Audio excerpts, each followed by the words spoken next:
and they were both happy. That was until the day Isaac's mom heard a voice from above. "Your son has become corrupted by sin. He needs to be saved."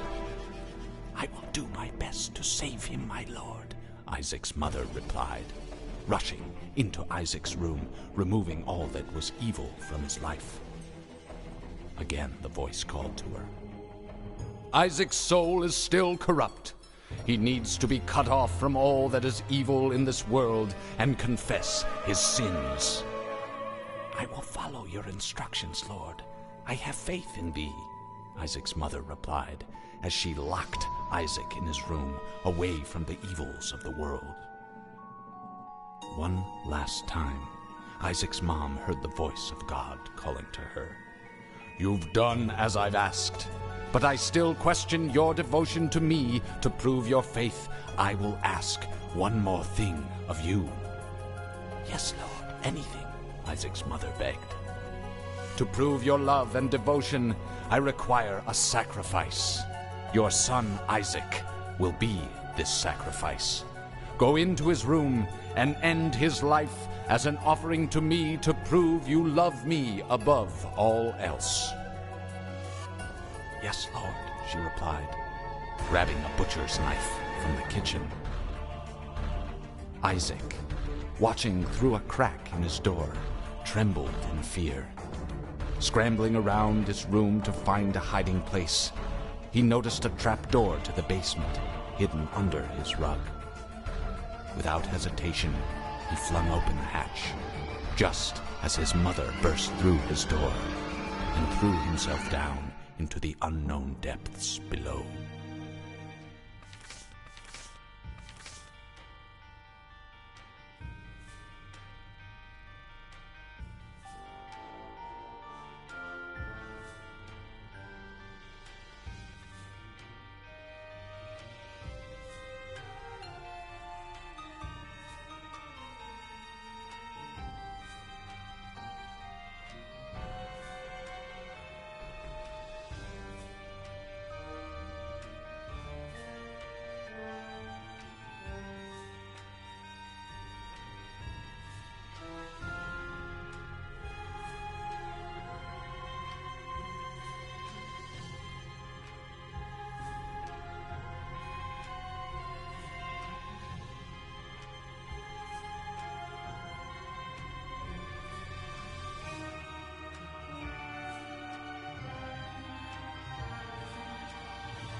That...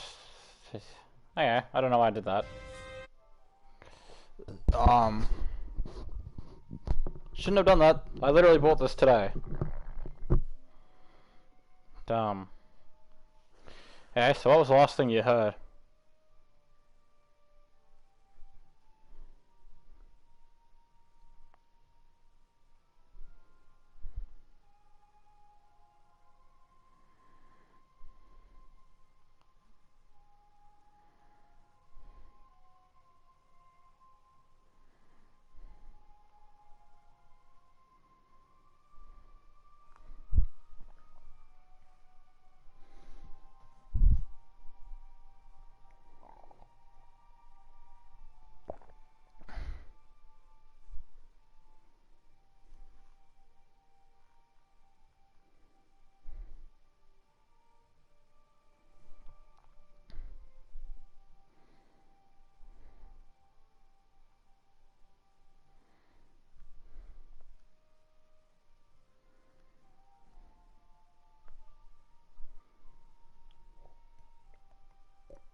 Danny, what was the last thing that was heard before the mic cut out?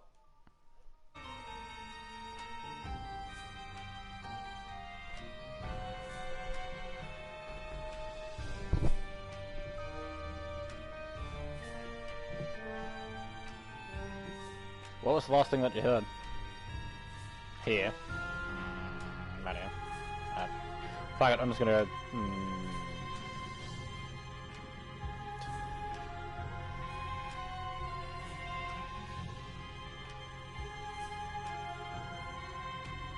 Right, I'll just go from the top of the paragraph again, because I don't know where it is. Nothing. Would you mind if we... Nothing. Would you mind if we know? So they're laying on the bed.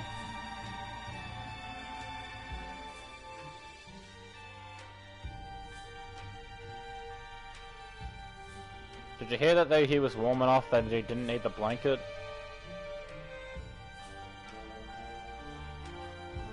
Now I'm gonna reread those two paragraphs. Not at all. You lay first. She let him go so he could lay on her bed flatly before she cuddled up to him and rested her head on his chest.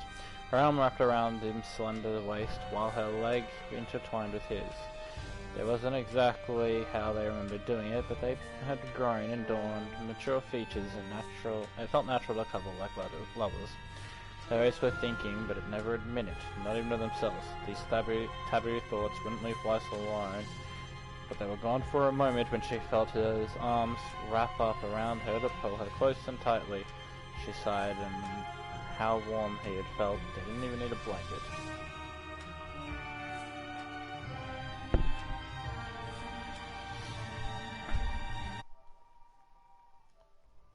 There.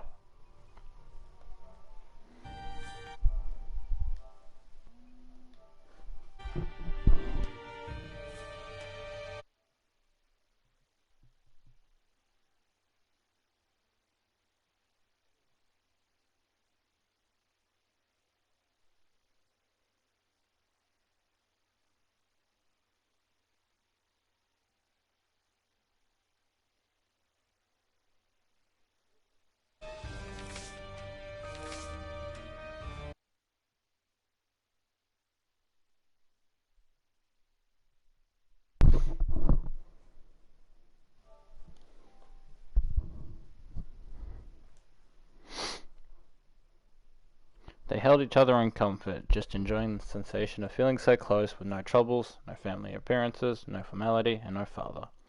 Until Weiss made the choice to shift a little to get more comfortable. Her leg moved slightly, but still enough to have her knee brush past something oddly hard in his pants. What was it? She moved her head up to look where her knee touched, and noticed there was something poking out of his pants, like a tent. It took her a while to remember male autonomy, but then she finally realized what that was. Then she blushed at the utter realization of what it could have been there. Before she looked back up to his face to see he had his eyes shut tight and was blushing so bad it covered most of his face, with a few sweat beads on his forehead. Ah, Jesus Christ. Whitley, is that from me? She asked. Her heart was beating faster for some reason. She could feel something building up in her core, some kind of heat. Sister, I'm sorry, just... He began stuttering, and finding it hard to speak, contrary to how professional and confident he usually spoke. It was like she had some kind of effect on him. But what was it? Weiss allowed her curiosity to make her get a bit brave, and she calmly reached down to feel the outside of his tent, slowly rubbing it. Like it was something she'd never encountered before, which was true in a way. Weiss! He called, out in surprise, not expecting her to suddenly touch his erection. His eyes opened widely, as he looked down to see her hands hadn't moved, and still... Jesus. Pretty sure I could spell better than this shit. But as he called out her name a bit loudly, she pulled back in fear that she might have done something wrong. Sorry, did I do something wrong? The last thing she wanted to do was ruin a counseling comfort session with the closest and nicest person she had in her family. This is so non-canon it hurts. But she would be lying if she never had a... Following that, she'd like John. But she would be lying if she said she never had a brother complex. Her whole life, the only men that she had were servants that did one job and left while her father was abusing and neglectful person. But her brother was the only kind and respectful male she had known the longest. Causing some certain thoughts one wouldn't usually have for their younger brother, but she would never tell anyone that.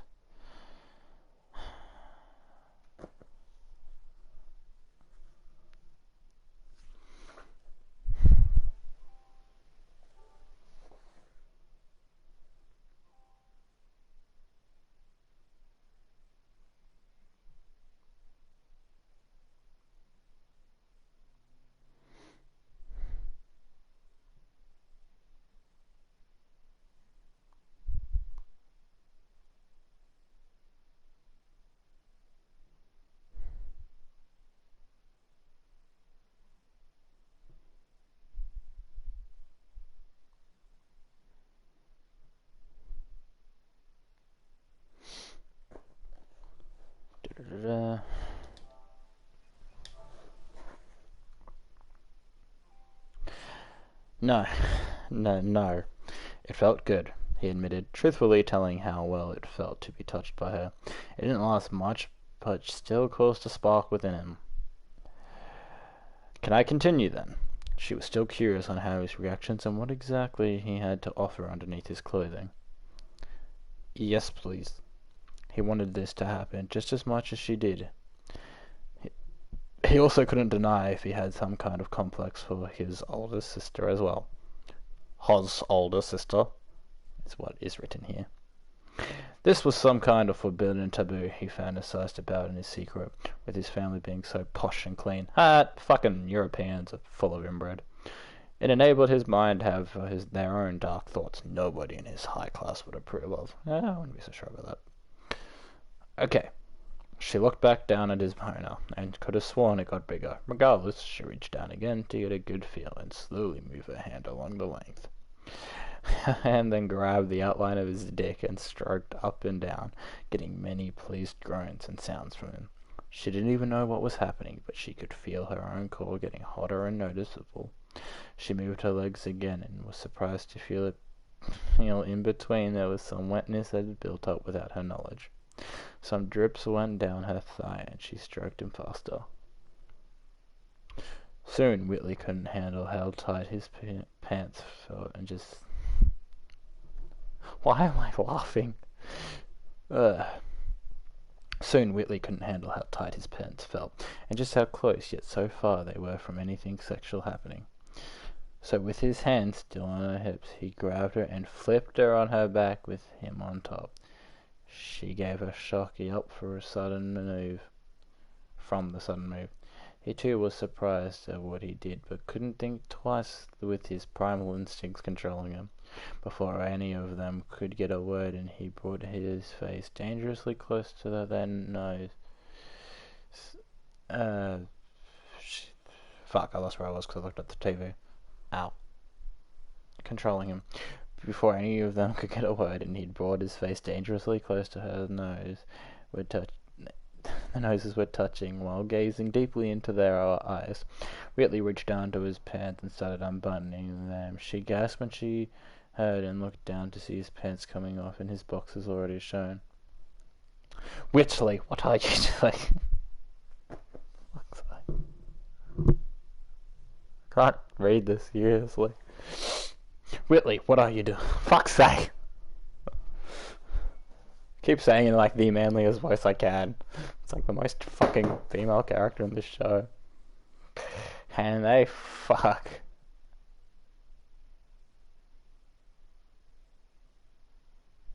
What? Who confidently owns a fucking...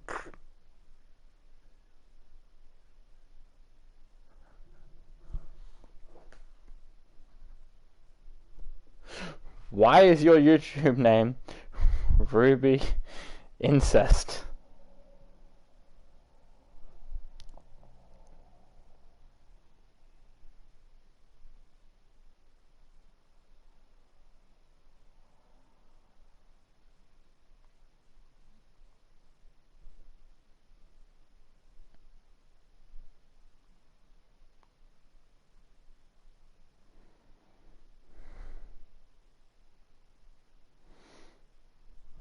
Who the fuck confidently owned that? Whitley, what are you doing? She didn't expect him to go this far. She was curious about how she could make him react, but didn't know he would do this. He stopped for a moment before placing a hand on her chin to make her look back up. Giving us both what we want, he muttered. They both knew it was exact truth. I went from looking at, wanted to go there. They could now finally admit and confess what had been plaguing their minds for years. He was out there, there was no denying it, no going back whether they liked it or not. He waited for a reply before impatiently going back to fiddling with his pants. And by the time we'd got to them, his knees, she spoke. Brother, she quietly muttered, but she loud enough to his attention. Yes, he replied, looking him.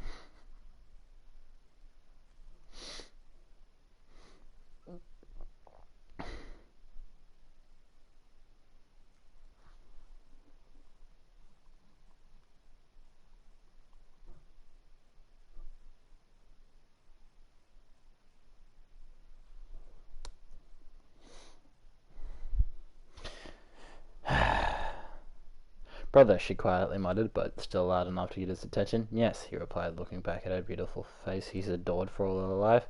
Kiss me. Weiss now may be my least favourite character, which is really annoying, because I actually quite liked her as a character. Holy fuck, there is so much. Chapter 2. Sampling counselling.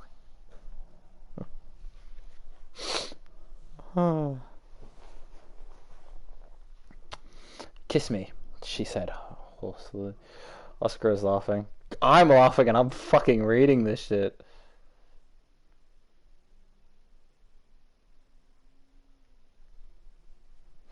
Kiss me, she said hoarsely? Finally submitting to her desires and agreeing with what her brother had just said. Whitley wasted no time in moving his hands off from her pants. Ed cupping her soft delicious cheeks. delicate cheeks, right before bringing her close to his face. They finally made contact. Her soft lips were now gently pressuring against his. It was their ultimate dream come true, as they both highly inexperienced with romance or loving gestures. And they also wanted to share their first ever kiss with each other ever since they formed this great bond of trust. You guys have no fucking life. Really didn't know exactly how to put any more effort into this kiss, but went with what his body said along with her reactions. He kept pressing more into her face slowly, his hands caressing the sides of her face as while he slowly started to grin his lips into hers. Weiss moaned louder as she felt his pelvis against her own. She wanted more of his body on her, so she moved her arms to his waist to pull him closer. No doubt his erection was poking her in the thigh, only making her feel more aroused as they kept kissing. Ridley decided to try something brave, and he opened his mouth wider and stuck his tongue out into her mouth. It didn't seem normal, but felt so natural when he was kissing his sister.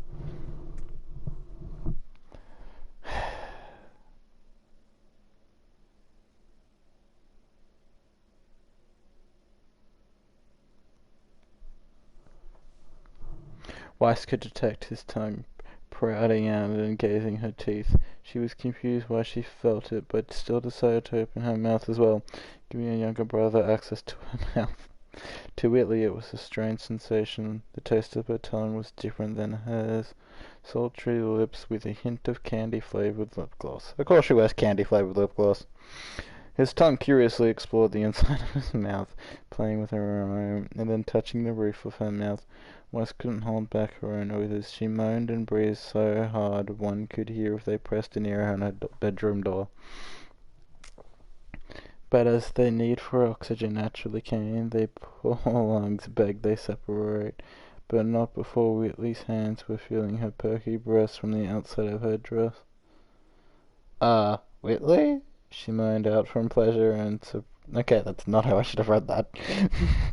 And surprise, not familiar with the stimulation of her breast being fondled. I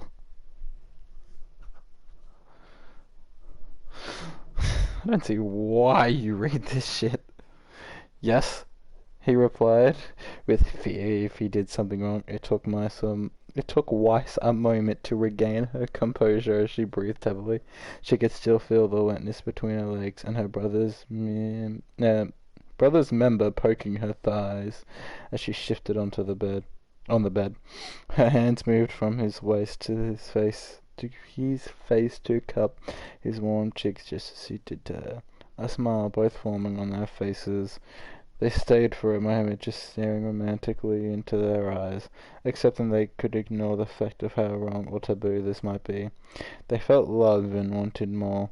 Weiss eventually broke the silence piece by leaning up to peck his lips and to push him into a sitting position. Their hands still not separated from each other's body. Let's take this a bit slower, okay? She said with some innocence in her eyes. What do you mean? I want us to do the whole thing, but differently, she responded with an idea of making her look away and blush, but his hand made her look back at him. How then? He was prepared for anything he had to say, anything for her beautiful older sister. I want you to face the other way. Then we can take our clothes off. She couldn't hide away from any bad reaction he might have heard, so she just shut her eyes. She didn't hear any responses. Instead, she could only feel his lips return to hers, his hands brushing her cheeks lovingly. Okay, Weiss, he said calmly, getting off the bed and helping her off as well. Whitley smiled as he hugged her tightly right before he turned around to finish removing his pants. By the time he started tugging on his boxers, Weiss barely realized that he had agreed to her terms. She immediately spun around when she could see some of her thighs showing. She sighed and tried to calm her rapidly beating heart. She said to take it slow, but things were still going too fast. With shaking hands, she started to untie the bow around her dress before reaching behind to unzip it. She could hear from behind that Whitley was doing the same with his closing, only a bit faster. She was able to slowly look to her side. Using peripheral vision, she could see his vest, pants, and socks were already discarded. She was still in the dress. Guess she should be the one to stick to their word. With another heavy sigh, Weiss began to slowly shred her dress. The whole thing hit the floor since it was all together. She stood there in chill air. It would occasionally nip at her skin and cause some goosebumps. She brought her arms together for warmth, but as she moved up her body, she couldn't help but feel something in her brow. But she brought her hands to move them and look inside. She could see just how hard and pointy they had become. Cold air really got to her. It was almost uncomfortable how hard they were. The bright and how much it pushed against her chest.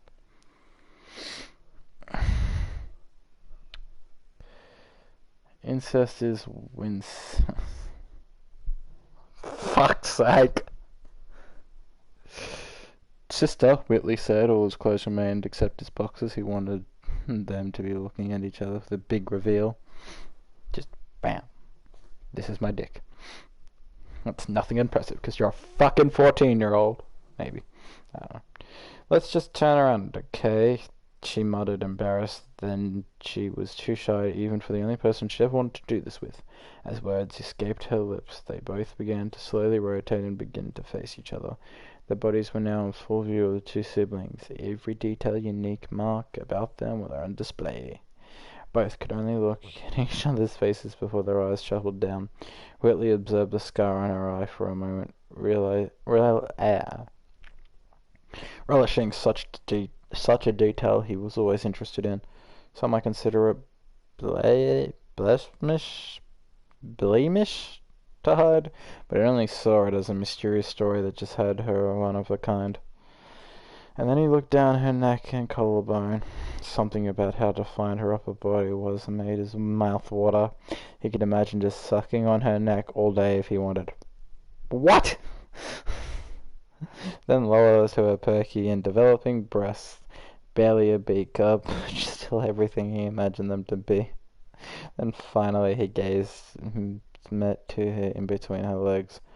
The light made it just visible enough for him to see some confusing drips coming down her leg. Oh god, this is fucking horrible.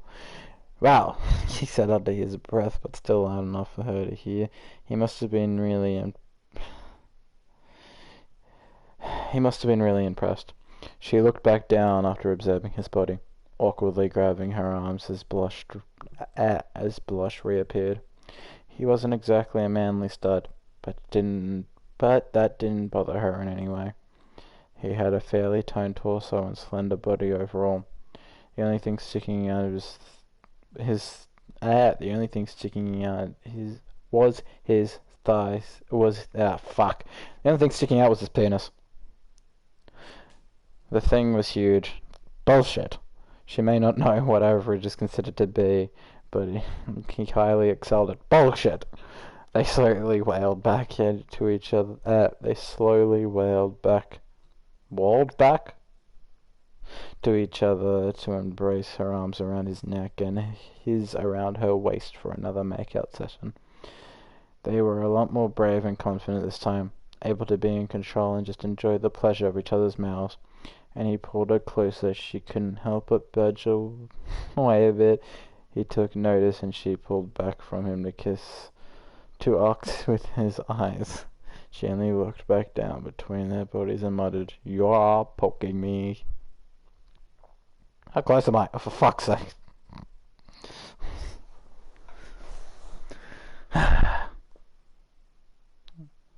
Oh, incest definitely doesn't turn me on.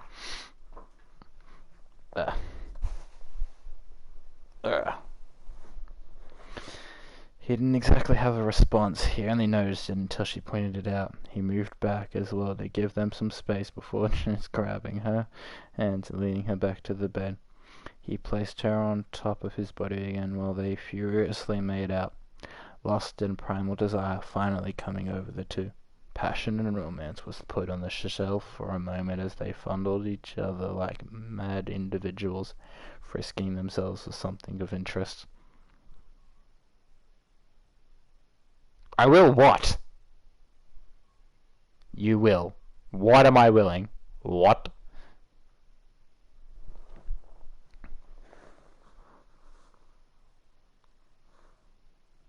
I really don't think I'm gonna get turned on. Considering this is fucking weird. Well, let's see what Whitley's hands. Yep, Whitley's hands found their way to grab her ass. Can't blame him there. Groping and getting a good feel before he moved her a bit down so he could... her pussy lips met the head of his cock.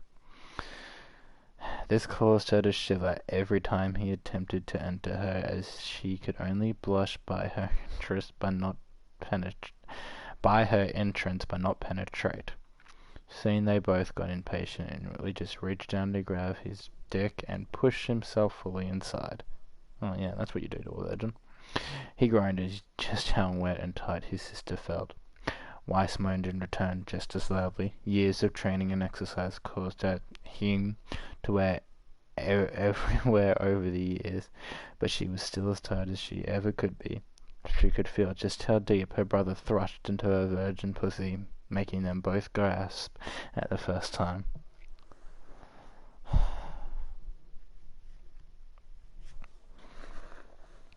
She collapsed onto his chest and stayed for a moment, trying to catch her breath and get used to being so filled. Take your time, sister, he cooed slightly into her ear as he rubbed her back soothingly, relaxing her as she got adjusted. Weiss then got back up to straddle his waist and rest her hands on his chest. Finally ready. Without a word, she lifted herself and backed down onto his cock, sending shocks of unbelievable pleasure from her core throughout her body. She tried to repeat the action, but it only took a couple of bounces and she was seeing blurs with drill coming out of her mouth. What? I doubt any woman would break that easy. Fuck. She uncharacteristically yelled. It was unlike any of them to be so vulgar and loose, but she couldn't care less. Whitley noticed that she was having trouble, so his hands went to her hips to help lift her up and down. Slowly they built a pace of her bouncing down on his dick. She leaned down to take his lips on... What? She leaned down to take his lips onto her own while their bodies slapped together. He also found a way to bounce her on his dick while getting a good feel of her ass. They were one with their movements as they only focused on each other and their unimaginable pleasure. And the fact that I can imagine this makes me want to gouge my fucking eyes out. They lost track of how long they'd been going at it, and if they were just unthankful for no disturbances. Can you imagine if the father walked in? Also, I could have made a joke before, but didn't. Heck. But after a while, they noticed the sun's dark orange rays barely filling the room, and his bodies lightly coated in sweat. Weiss pulled back from nuzzling his neck to let him... Weiss pulled back from nuzzling his neck to let him know what was going to happen. "Harder! I'm almost there," she said, with bold confidence, and her orgasm was finally approaching. She bounced down extra hard, her tight pussy trying to milk him for what he was worth. Me too, Weiss. He couldn't hold back anymore. His grip on her hips made her slam back down onto his cock right after he lifted her up. Make sure to thrust her out just as their pelvises met. Oh, fuck, Whitley. She basically screamed aloud and half the mansion could hear. She stayed practically still as her climax finally hit. Her pussy squeezed roughly on her own brother's cock. She could also feel more droplets of her own fluid gush out as she squirted, most of it flowing onto his belly. Whitley's own orgasm hit just after hers, his arms pulling her tightly against her body, and his dick erupted, firing shot after shot of his seed into her own sister's womb. It took him nearly 6 spurts of cum before he finally groaned out in relief, and how amazing it felt. Some of it filled her so much it began to leak out.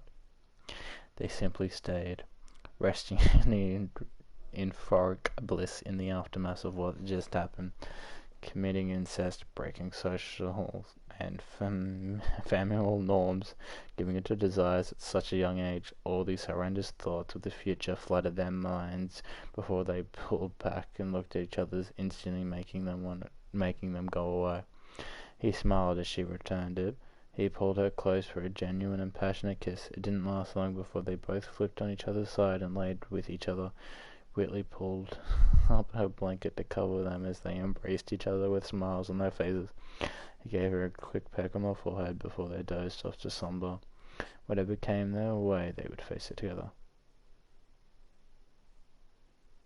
Well, now I want to kill myself.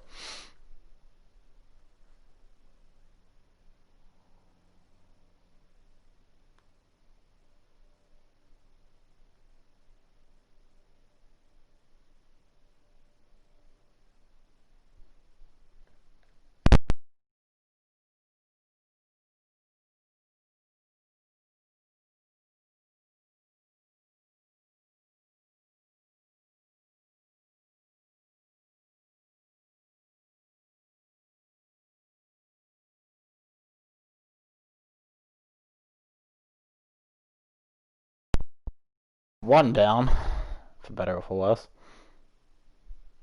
Does that say lemon one shot?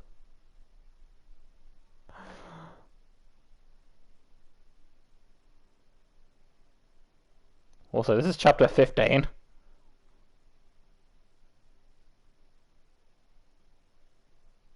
Which chapter am I reading? Is it just chapter 15? All 15 chapters. This could take a while. Took like half an hour to read 2 chapters. I want to kill someone while I wait for a response.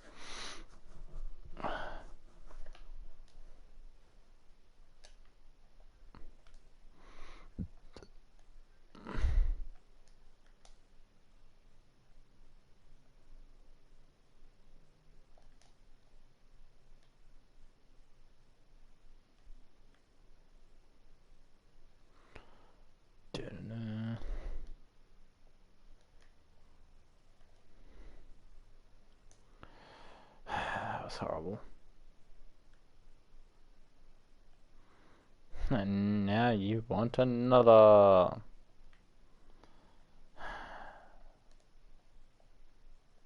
Because now it's Whitley and Penny. Yay.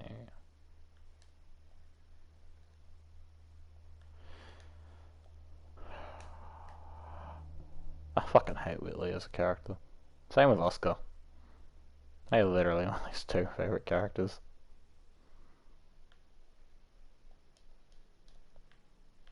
So, happy with that, Penny?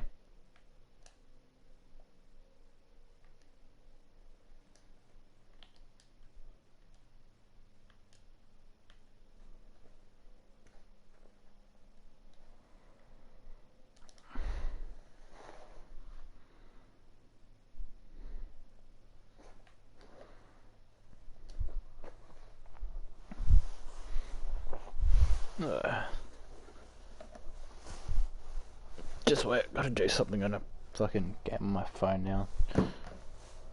Gotta do it now while everyone else is active.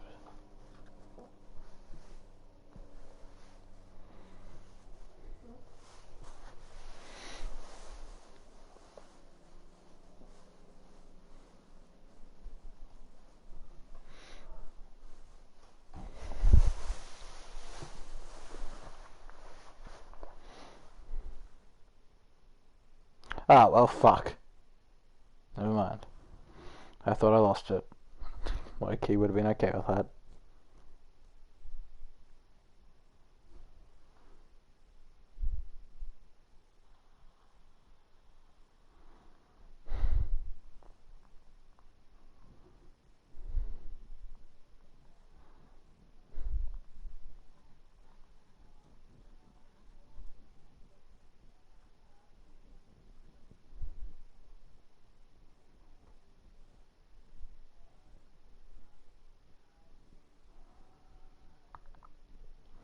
My whole family thinks I'm gay.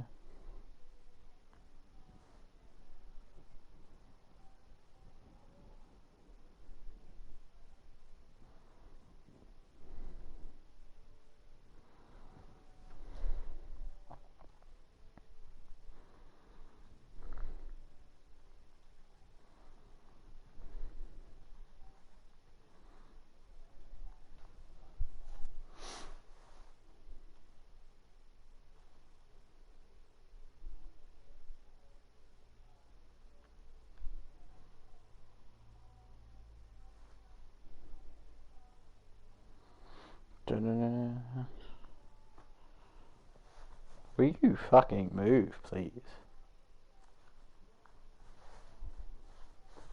Alright. Chapter 15. Whitley X Penny.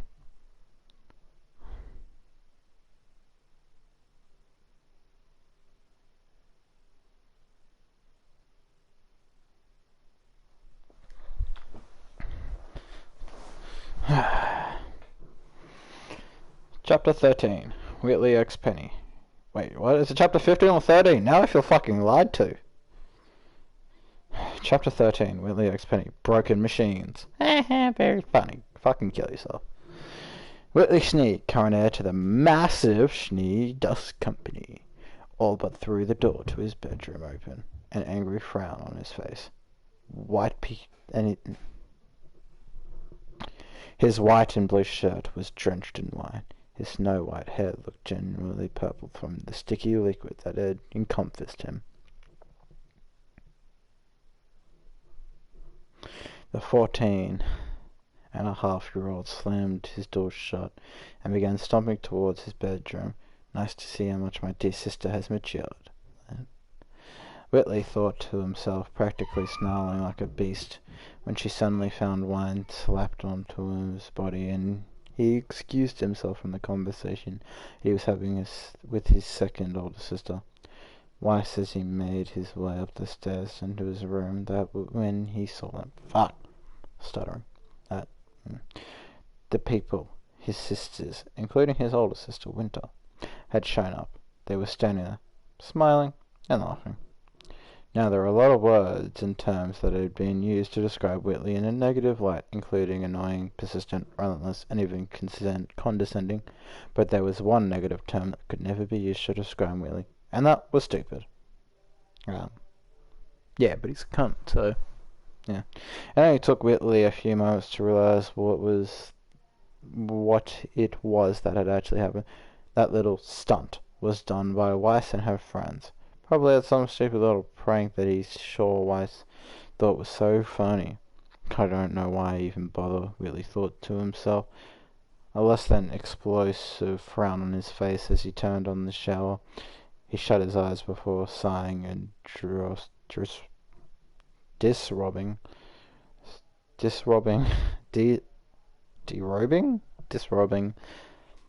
tossing his clothes in the bin, all before he climbed into the shower to clean the wine off himself. How about you kill yourself? I really don't like Whitley as a character. 7 minutes later, Whitley stepped out of his bathroom, drying his hair with a towel, wearing blue shorts and a white sleeveless shirt.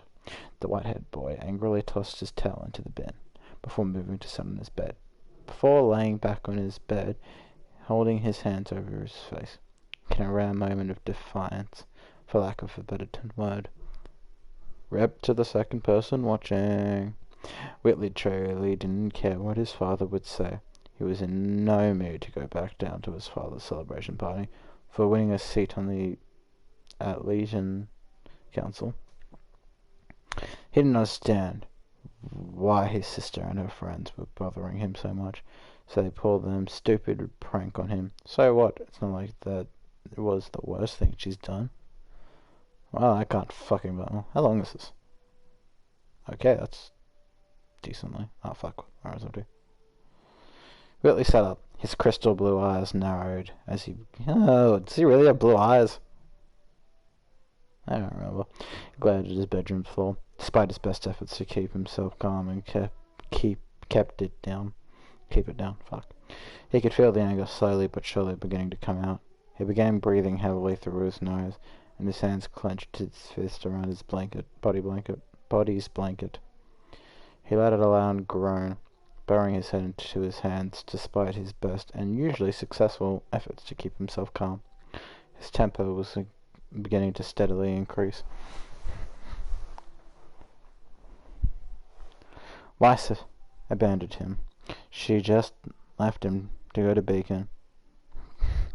I have no context in the show that these two actually get along. They've seen them have one conversation. They fucking hated each other. Like he said, Whitley was not a stupid boy. Despite what some may believe, Whitley had always been a bright child. From an early age, he noticed that Winter and Weiss always seemed closer to one another than they were to the rest of the family. That's how it had been most of his life. Weiss would always look up to Winter, and Winter would do anything in her power to care for Weiss. Now, could you guess the component missing in that equation? That's right, Whitley himself. He's not a component, he's just a faggot. Actually, probably shouldn't say that, being Pride Month. Shouldn't say that at all, technically, but, I mean, fuck it. Where was he in this little sibling bond section? You know what? You were basically the stepfather, just 14. Why does everyone like this character? Am I the only one who thinks he's a cunt? Nowhere, that's where. Whitley never really understood, but for just about as long... Oh, please, can I find one where he kills himself? For just about as long as he could remember, his sisters always seemed to be closer to one another than anyone else. But it was like, as long as they were okay and taken care of, that's all that mattered. Can you imagine not being loved? Whitley always felt like he was an afterthought to his two sisters, almost like they forgot that he even that they each had a second sibling as well. And things got even worse after Winter left for the military. After that point, Weiss began to act like he was a damn stranger to her. Can't blame her. As if he wasn't her own brother. Despite being the third born in the Schnee family, Whitley lived nearly his entire life feeling like an only child. Good, stupid kid. And of course, Weiss didn't change at all when she got back to the manor after Beacon fell. As if he was some stupid kid, as a small part of the Whitley had actually hoped that he would be able to get closer to her since she was back at home. Oh yeah, straight up flexing that he is the heir to the Schnee company. Also straight up saying that being a hunter is barbaric. Yeah, they really want to get along. Do any of you fucks actually watch the anime? Or pay attention to what the characters actually fucking do? Or do you just do whatever the fuck you want because you can? But she made it perfectly clear she had no intention of getting closer to her brother. She spent pretty much all days of the 6 months that she was in her room avoiding everyone, with the exclusion of Klein in the process. Klein's the butler? And his mother. Ha! She's no better, if not worse. In his early, and he means early, memories, he was somewhat certain that he could remember Mother being happier, more energized, and more involved. But she's been like his sisters for most of his life. Unevolved. As long as the ward cellar wasn't empty, Mother didn't really care about anything. Shouldn't be that hard, all things considered. And there's his father, despite what he's heard a lot of people talking about with his father. Whitley knew he's not as bad as people claim. Fuck off. They just didn't get in the way of his family work, not like he did. Fuck off. Whitley shut his eyes tightly, placing his hands on the sides of his head before letting out a yell of frustration, falling back onto his bed. Why must my family be so complicated? Whitley muttered to himself after a few moments of silence. Just then, knock, knock, knock. Oh, don't even fucking tell me. Hello, he heard an unknown feminine voice coming from the door. Whitley's gonna fuck a robot that he doesn't know. Good on him. Whitley looked toward... Wait a minute.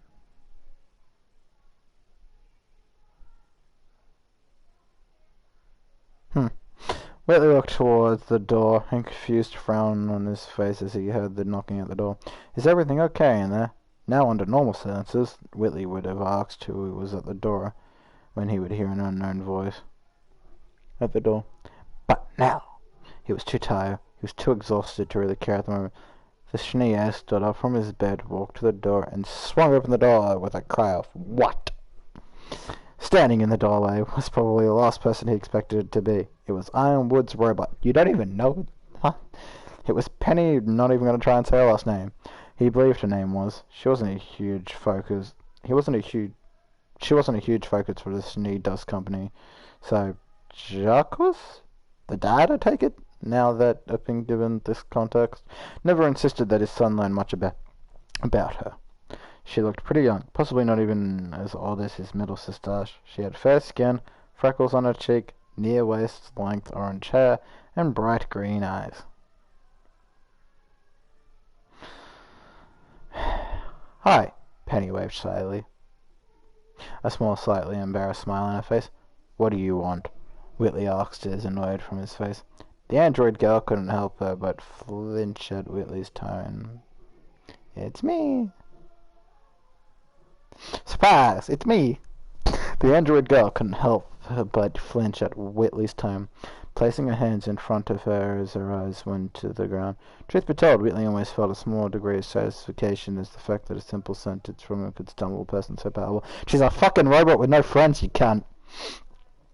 Well, despite the fact that she was a whole head taller than the boy in front of her, probably a few years older than him, she still felt intimidated by the hard look and his light blue eyes. I heard her yell and wanted to make sure no one was hurt or being attacked. I was just, "Why are you even up here?" Whitley interrupted. "She literally just told you why, you dumb fuck!" Aren't you supposed to be with General Ironwood? Whitley interrupted. How could you say Whitley's not stupid and then literally make him ask a question after it's been answered? She is literally explaining why she is at your door, and you ask her why she's there.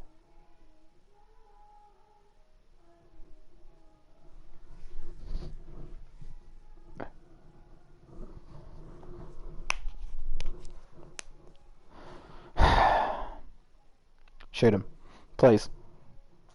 Whitley's interruption seemed to cause the frown on Penny's face to grow, but he was going through too much to care, although there's an argument as to whether or not he cared otherwise. Well, she'd begun, obviously, rubbing her arm, and she seemed to look everywhere except Whitley's eyes. I wasn't really needed to be with General Ironwood as he spoke to the Mr. Schnee. After winter, because she refused to meet with Whitley's gaze, Penny didn't notice how Whitley's hand tightened into a fist at the mention of his older sister's name. Had to leave the room. Didn't want to go back. I just wanted to walk. To think. Whitley gave a scuff because he's a faggot. That sounded more like an exhale of a breath. I'm surprised my father wouldn't want to keep you in his sights or let you into the house at all, given what had happened during election night. I don't remember what happened. Dish time. Penny wait a minute, that could be something that I don't actually know because of season 7. This time, Penny reacted to Whitley's words as he struck her. I didn't do it, Penny yelled out, causing... fuck it. Penny yelled out, causing Whitley to take a step back in fear/caution, becoming concerned that he had angered someone who could kill him in a single strike. I didn't kill those people. I wouldn't. Whitley was about to yell back at her until he really looked at her face. Penny straight up be killing fools. Yeah, I got framed of murdering in the election. Yeah, you're still dead for me, so that definitely hasn't happened where I'm up to. And by dead, you're somewhere. I mean, you can't really die. Sure, fucking Pyrrha like quartered you, but if they just take your memory card, they can just put it into another. Literally make an army of you if they wanted. Also, I wonder how much of you is... Naturally, almost all your inside's mechanical, we saw that. Imagine if they can make you more vision-like. Give you like a working womb and everything. Also, low-key would be really impressive.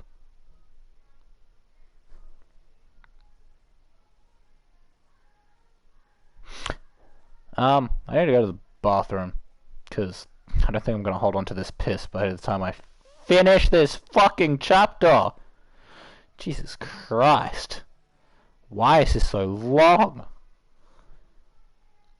No, they think I killed people in the... Yeah, I got that.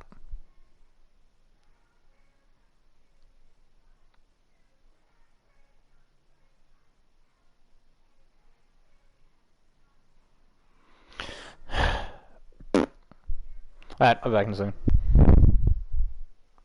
Oh, sure, why not XD? I don't know what that's in replying to.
About the whole mic being muted thing, I can't. My last headset has a button on the back of the headset, and I just press it to mute the mic, so I always forget to press it when I got back. Whereas this one I've got to actually like flip the mic all the way up. There's a certain angle where it cuts off.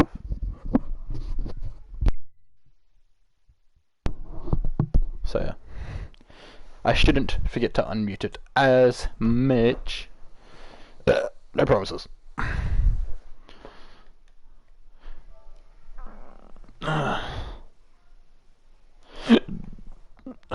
Get the else charged. You and Oscar are fucking weirdos.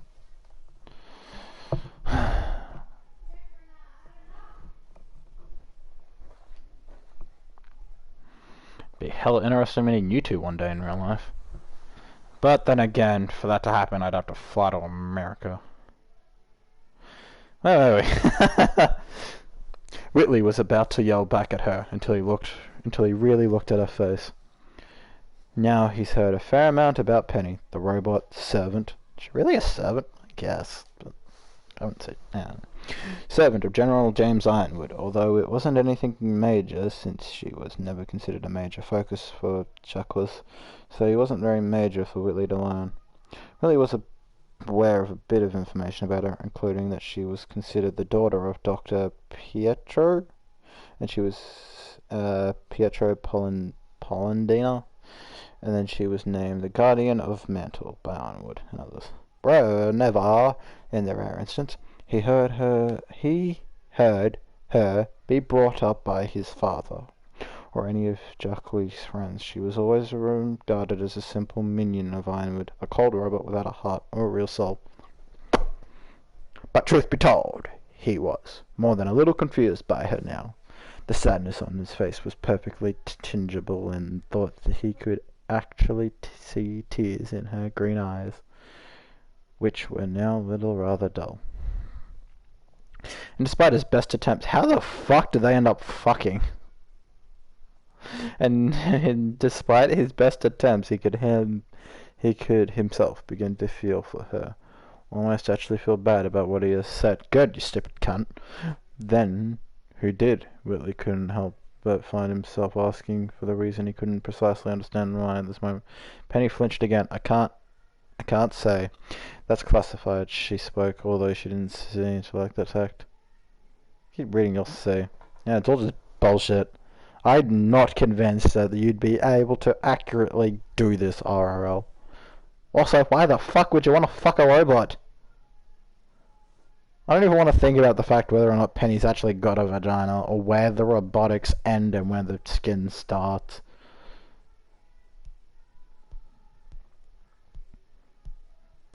Whitley raised an eyebrow, suddenly finding himself pretty interested. Why? Did General Ironwood tell you to keep it a secret?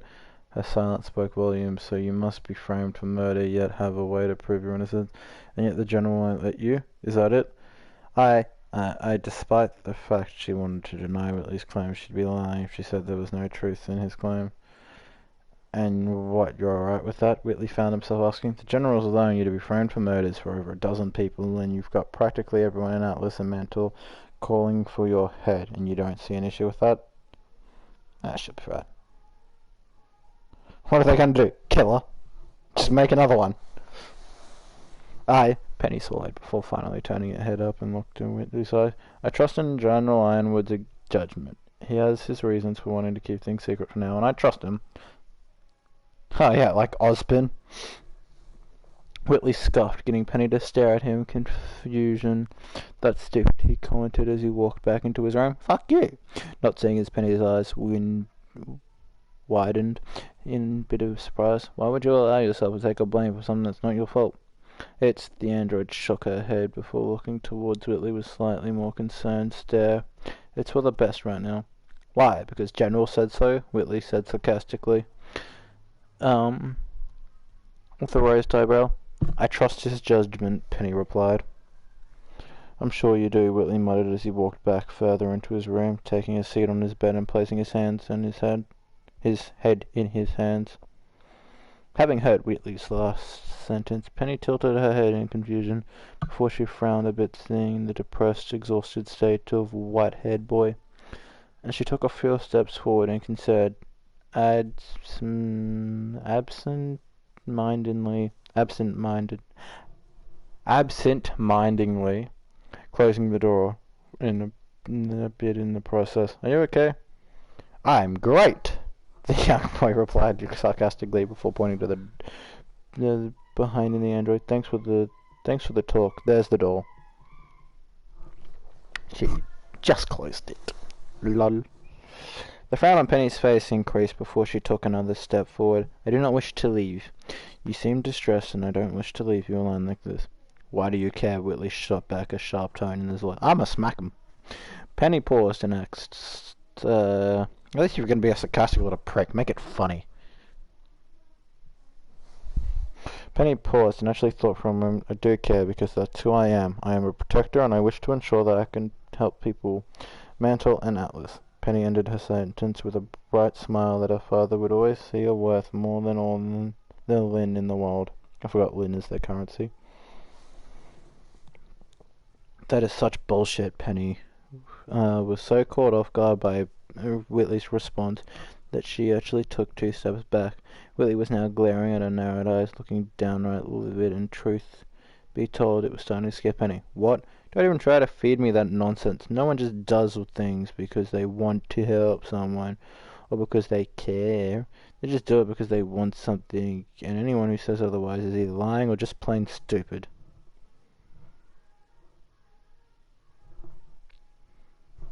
You can't tell me Whitley's not stupid and then believe this dumb shit. Kind people can do things because they're kind. Honestly, can we just see him kill himself? I'll watch a 14-year-old kill himself. I'll pay to see that. The fact that I straight up just said I'd just pay to see a 14-year-old kill himself. You know, fuck it, I stick by my statement. I'd pay to see that. Penny's eyes widen. No. I want him dead. I fucking hate him. Him and Oscar. Penny's eyes widen. At least Oscar's got plot relevance and it's actually useful. No, that's wrong. Shh. You want to talk. You're about to fuck this guy. Don't even do it. Penny's eyes widened at Willie's words, looking as the younger boy turned his gaze away with a glare. Now, truth behold, Penny was feeling like she should leave the room now. That Whitley clearly wanted to be alone, and that she felt like she was only going to make things worse if she stayed. But she didn't.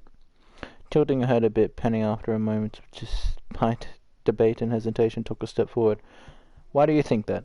Because it's the truth, Whitley shot back, not removing his gaze from the floor, hoping that his lack of interest would get Penny to leave on her own, as he wanted to be careful to not intentionally piss someone off who could kill him with a flick of a finger. This guy's even self-aware that she could fucking die and still being a cunt. You don't think that people care about each other? At his silence, she persisted. What about you? Your parents, your sisters? She didn't notice how Whitley's hands clenched into his fist. Now his breathing grew heavier. All his eyes narrowed. Don't you care about them? Don't me laugh. Whitley immediately shot back. Care. Please, I don't have any sisters. What do you mean? Of course you do. Winter and Weiss. Oh, by the way, the whole fucking don't me laugh. That's actually how it's written. I didn't just leave out make. I'm just reading it as it is. So, if it's bad, this is on you, not me. I certainly don't seem to think so, he somewhat absent-mindedly. Is that actually a word? Replied. Penny frowned, only grew by those words. What? What do you mean? Now under normal circumstances, Whitley wouldn't exactly be considered a talkative person in a social sense, at least especially amongst those he didn't really know. But at the moment, he couldn't really find it in him to care at the moment. My so-called sisters don't care about me, in case you didn't know. All they care about is one another, and that's it. I'm sure that's not true. I wouldn't be so sure. Penny spoke, feeling a grand feeling of sadness by the words Whitley spoke. Family as well. Family. How could someone say such a thing about their own family? She knows so little about this fucked family. I'm sure that's not true, Penny spoke, feeling a great feel of sadness by the words Whitley spoke. Family as well. Family. How could someone say such things about their family? Yeah, because I'm sure Winter has told you all about me and our family, Winter replied sarcastically. Penny was about to reply to that, but couldn't. Unfortunately, Whitley wasn't exactly wrong in his claims.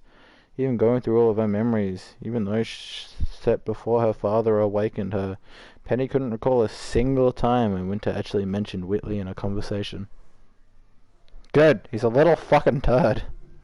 Do you actually believe that your sisters don't care for you? Penny could hardly believe those words coming out of her mouth.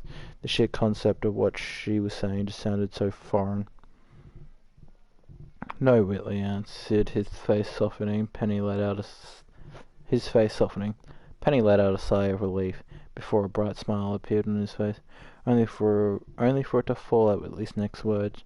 I don't believe I know they don't care. That can't really be what? True, right? Why? Because you know so much about my family? Whitley shot back, standing up, getting the android to flinch at his own action. Yeah, I'm sure it's so unbelievable that my sisters could hate me, right? Penny's eyes widened when he used that word, hate. Because you know them just perfectly. Obviously, my sisters are just so amazing and so perfect. Clearly, they can never do anything wrong. Winter and Weiss are supposed to be my older siblings, but you want to know something? Older siblings are supposed to too kind. They're supposed to protect. They're supposed to actually give a damn whether you lived or died. But to my so-called sisters, I might as well be a stranger. Whitley looked like he was going. Also, this is really ballsy for someone who was mentioned 3 times that he could be killed in an instant. Whitley looked. He was about to continue his scream first, but surprisingly didn't. He lowered his arms so his arms hung limply at his sides before letting out a deep sigh for a brief moment. He looked much older than he actually was and plopping down on the bed. Without sparing another glance at Penny, Whitley dropped his head into his hands. Penny's frown only seemed to increase, feeling her own depression grow from seeing Whitley's current disposition. She, without any of her previous hesitance, took steps forward until she stood near Whitley. Before she took her seat in his bed, she moved her hand, placed it on Whitley's shoulder, only for the white-haired boy to flinch at this sensation. Penny moved her away, but only for a few inches. She then, going slower and gentler than before, placed her arm on Whitley's shoulder again, but this time Whitley didn't flinch or pull away. He just sat there. He simply sat there. I'm sorry. I didn't know that how you would feel. Although she didn't really know what to say in the moment, but she wanted to try and help him. No one does, Whitley spoke. His voice sounded completely devoid in emotion. Everyone always looks to this new family and assumes all of their lives are just so perfect. And when they see my sisters, they always assume they're so magnificent. With all the skills and powers, they're obviously so great and so nice. And they're incapable of doing they're incapable of ever doing anything wrong. He took his face out of his hands, but kept his head lowered. The 2 younger teens simply sat in silence, one really not wanting to talk, and the other Penny, frankly not knowing what to say in this scenario. Really had to tell us who the 2 were again? I wonder who the characters are. But she, in her mind, a better idea. Without another word, Penny moved forward or to the side, and gently wrapped her arms around Whitley's neck. What are you doing, Whitley practically cried out, his pale skin burning red in embarrassment. I'm giving you a hug, Penny replied, as if that was the most obvious thing in the world. I just feel like you needed one. Whitley quickly darted his eyes away from Penny, completely embarrassed by his current situation. However, he'd be lying if he said he wasn't enjoying it. Hug. I could do with a hug, or a fucking gun to shoot myself. So he just sat there enjoying it, with a red face, of course. Okay, Whitley muttered after a few moments. You can let go now. As much as he was enjoying the hug he was getting from Penny, it was becoming a tad awkward, if you know what he means. Ha! Penny gave a small nod and pulled away from Whitley. With her hands still on his shoulders, Penny looked Whitley in the eyes and gave him a bright smile, which only further increased the coloration of his cheeks. Hope you're feeling better, Whitley, Penny commented. Her smile and continued.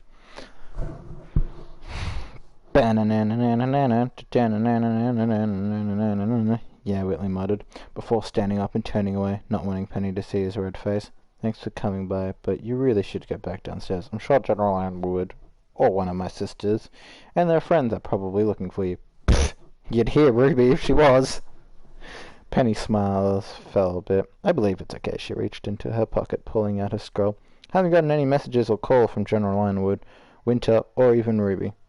They haven't tried to reach him yet, so I'm still good, she spoke, smiling as she placed her hands on her hips. Whitley's face was still reddened, but less so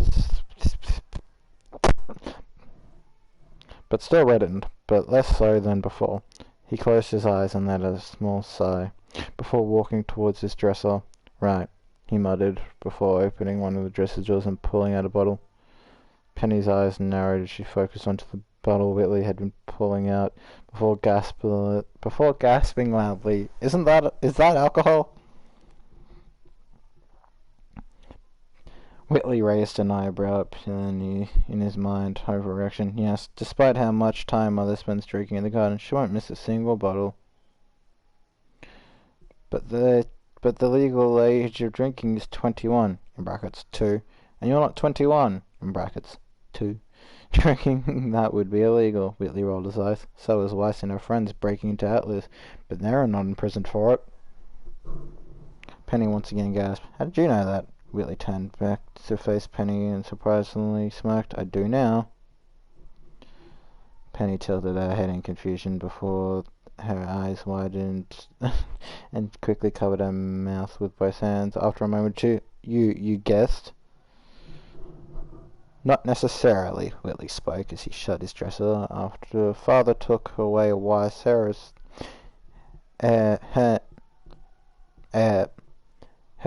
fuck's sake, her status, and she began her training again. I knew that she had to snuck out of the kingdom after she disappeared, and I knew that General Ironhood couldn't open Atlas borders to other kingdoms without it becoming a huge event across the nation. So since they all got into Atlas in secret, it only makes sense that they snuck into the kingdom. But thanks for confirming my theory. He ended his sentence with a quick wink. Penny pouted, puffing her cheeks in a way that Whitley had to admit that was kinda cute. Crossing her arms and turning her gaze away from Whitley, the white-headed boy let out a small sigh before he began walking towards his bed. What a sip! Whitley offered the bottle out, not really knowing what else to do in the situation, and he's not used to caring when someone was upset with him. Penny looked back towards her comrade, her eyes being wide, and darted between Whitley and the wine bottle. I don't think I should. I'm not of the legal age either, and just because your sister broke the law doesn't mean you should. By looking at them, I'm fairly certain that Weiss' friends aren't of Atlas. Whitley commented as he sat down in bed. People of other kingdoms sneaking into Atlas. It may not have been definite to happen, but that's still likely to have helped start a war. I don't think it'll be the worst thing in the world to drink a little alcohol, Whitley explained before taking a sip from the bottle. His head tilted a bit as the small frown appeared on his face. Out of the corner of his eyes, he noticed Penny glancing in a concerned fashion for him at the bottle. It'll be fine. I don't drink heavily or anything. I only took this from Mother's collection yesterday. It's only the second one I haven't touched this stuff in months. But I don't drink enough to get drunk. Only a little bit when I'm feeling down, for lack of a better term, he explained before taking another sip. Drink it all. Get drunk. Soon, the frown faded from Penny's face, and she simply stared at Whitley instead of a frown or a concerned expression. She simply looked on with a degree of curiosity as her eyes moved from Whitley himself and the bottle of his hand. At the time, Whitley noticed how Penny kept looking at the bottle, sheer curiosity in his face and eyes. This time, the snee chuckled before holding the bottle out again. You can try it if you want. A single sip won't kill you. Chapter 4. Penny held her hand to her chin, mentally debating whether or not to take the drink. Her father did tell her against it, but surely a small sip couldn't hurt. She also read that most people would drink alcohol when they were feeling down or depressed in life, and truth be told, she was feeling quite depressed herself after everything that was happening on election night. Yeah, 'cause she killed people, supposedly. Well, she reached forward and took the bottle from Whitley's hand. Maybe one sip couldn't hurt. 2 bottles later. She shrugged and slightly unsure frown on her face. When Whitley saw the expression that she wore, he frowned a bit. Hey, Penny, you don't have to if you don't want. Before he could finish the sentence, Penny took a sip from the wine bottle and immediately began coughing. Whitley flinched for the moment. How did you drink that? Penny spoke /asked in between coughs. Whitley chuckled a bit He took the bottle from Penny's hand. Yeah, it was something that I had to get used to as well. It tastes like maturity, Whitley joked, holding the bottle up in the air, a smoke on his face.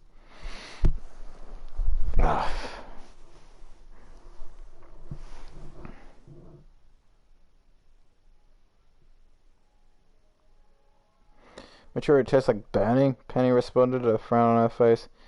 Whitley couldn't keep himself from chuckling at Penny's response when he saw that she was now pounding at him. Her cheeks puffed out and everything. He couldn't help but started laughing out loud.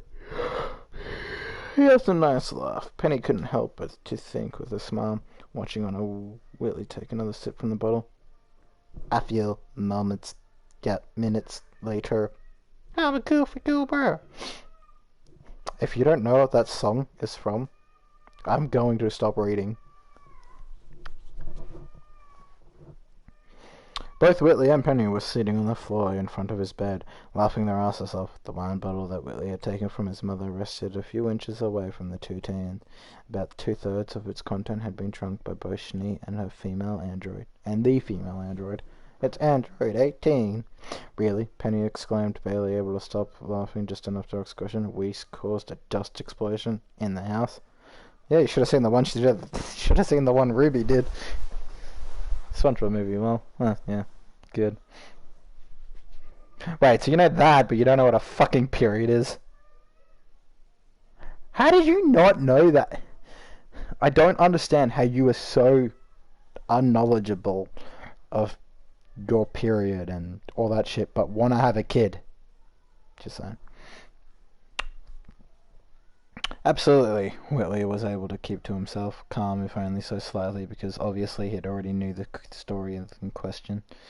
I assure you, I'm not joking, or exaggerating in the slightest. Right in this house, right in her own room. As a matter of fact, she was grounded for 2 weeks. One of the funniest things we've seen. My only regret is that I couldn't be in the room when it happened. It's so long, okay? What, menstrual cycle? It's not that bad. I was a long time ago. What do you mean I was a long time ago? I'm so good. Wait. You saying you learnt it when you were younger and you forgot? You know you're gonna have periods until you're like 60, right? And then it's menopause. And that's just basically old person's period. You just don't piss blood anymore, I don't think. You still get moody and shit. I'm an 18-year-old male, and I still know it. I don't even have a womb. I have a fucked up penis. For lack of a better word.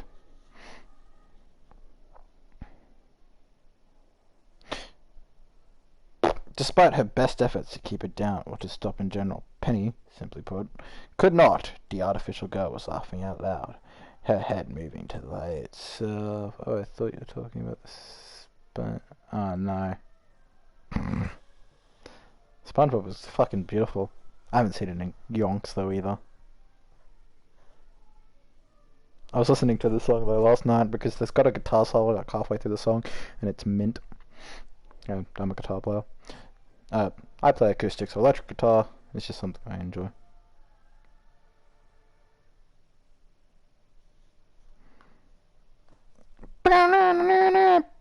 Despite the best, absolutely, Whitley was able to keep to himself calm, if so slightly, because obviously he already knew the question. No man read that. Despite her best efforts to keep it down or to stop in general, Penny, simply put, could not. The artificial girl was laughing out loud, head moving to lay itself on Whitley's shoulder, and despite already knowing the story and its consequences, Whitley couldn't help but laugh out loud himself. The two teens just sat there, laughing their asses off. Election night, family drama, other negatives, though it simply washed away from Whitley and Penny's mind. What about the fact she fucking died? I dare you to make a joke about that. Not even registering to them besides one another, and the laughter from both of them then registered throughout the room.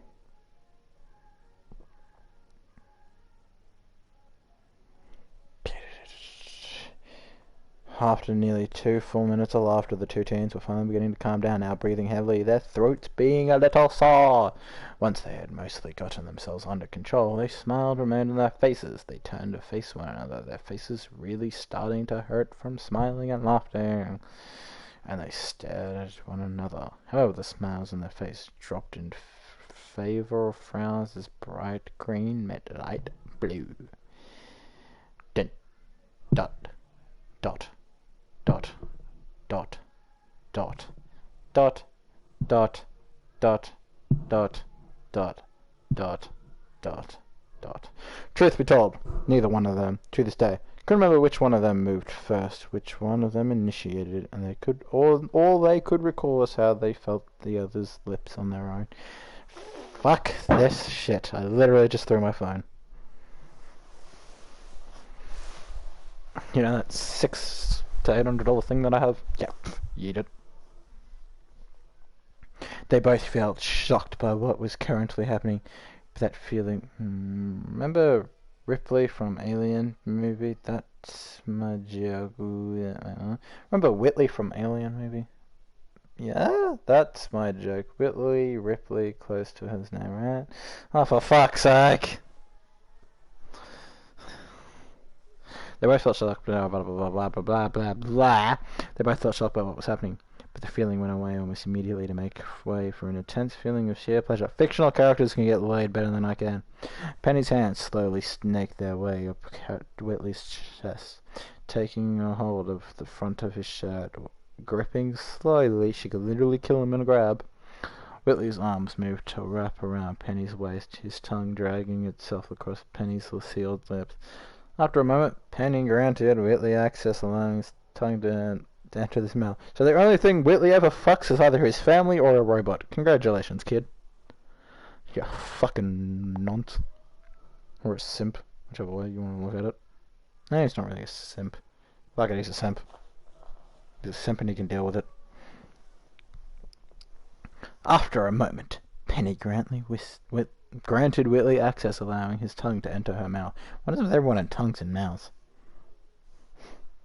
Both teens moaned loudly in pleasure as their tongues collided with another, beginning to move and curl around like other serpents. The funny thing is, neither of them had any real intimacy experience with others in this regard. Maybe because one's a fucking robot. Remember this?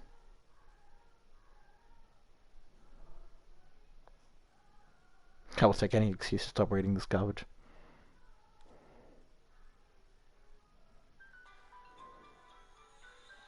Nope, I do not remember this. Because I don't watch the shit you guys send for spoiler reasons. Well, yeah, that's mainly it. Also, I'd like to think I have better things to do with my time.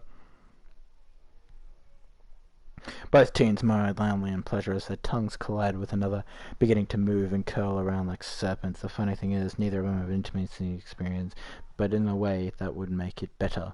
As if they had nothing to rely on but pure instincts. It was so primal. Yeah, the robots got primal instincts. Whitley's tongue began moving around at an even more ferocious rate than before, causing Penny to moan through his lips as her grip tightened on Whitley's shirt. Without even realizing it, both teens were inching closer and closer to the point of no return. Don't stick your dick in crazy. I mean, I'm not saying Penny's crazy, but don't stick your dick in crazy. And truth be told, even if they were aware of that fact, who could say that it would stop them? Me. Slap Whitley with a chair. I'm sure they'll them stop. Suddenly, Whitley pulled his mouth away from Penny's, getting the android to whine slightly and quickly attached to her neck. He pressed firm kisses across the length of her neck, nipping lightly before licking across the skin to take away the skin. Penny's face had since erupted into a dark blush, the girl herself panting like a dog. Yeah, you're gonna fuck a bitch, but her legs were beginning to shake and her hands were beginning to tremble, the synthetic girl feeling pleasure beyond anything she had ever felt before. Hickey. It's hickey, but yeah. Both work. Maybe hickey isn't allowed in the chat. Just then, Penny gasped. Which turned into a small moan at the end. Yeah, I'm not doing that. Whitley, Whitley, something's poking me, she moaned out before looking down and having her face erupt out onto an even darker blush from what she saw. The teen's makeout session had expectedly resulted in Whitley's arm enhancing in size. I'm gonna fucking decrease mine after reading this. Penny's bit down on her bottom lip, feeling more aroused before any other action could have been taken. Penny, in a moment of acting without thinking, firmly took a hold of Whitley's covered length with her hand. Whitley let out I can't stop laughing. Fair. I'm gonna fucking kill myself. Penny bit down on her bottom lip, but then again, you fucking climaxed the sound of my voice, so there's always worse shit in the world, I guess.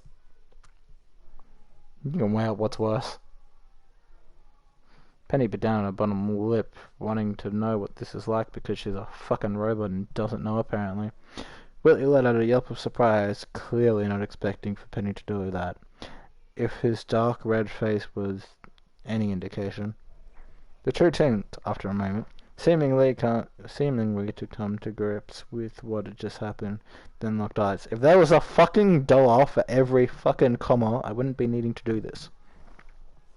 The dark blushes remaining on their faces. After a few moments, however, Penny suddenly leapt backwards from the younger boy. I'm sorry, I didn't mean It's okay, Penny, Whitley interrupted, putting a hand on Penny's shoulder in an attempt to comfort her. And how successful it'd be in another matter altogether. I mean, it wasn't bad. You just took me off guard, it's all. Oh! Penny replied, her blush listening with her slight confusion. And Whitley spoke again, cursing himself for being clouding with them. He'd intend, I'd rather play Yu-Gi-Oh! Actually, I could have fucking played Yu-Gi-Oh! While doing this. That would have been funny. His own blush in return, I wouldn't really mind if maybe you wanted to keep going or something. The poor kid was blushing up a storm, not thinking that has ever felt more embarrassed. I said I wouldn't sing this. And then he was at this moment. While the white-haired boy was glancing towards the ground in embarrassment, Penny was staring at Whitley with widened eyes. Her surprised impression, however, soon faded into a nice / content smile, with her cheeks still being red though. Is this even worth? Why the fuck? There is so much. What the fuck?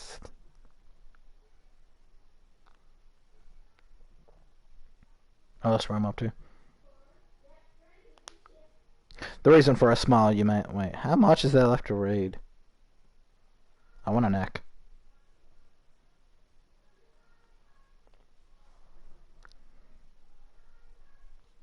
I'm honestly so unimpressed by the fucking time some people have. Also 68 comments. The next comment will be 60... Keep going, this is gold. I want to fucking kill myself. See, you think that's a joke, but it's not. I have severe fucking self-esteem. I hate myself. I think I'm trash.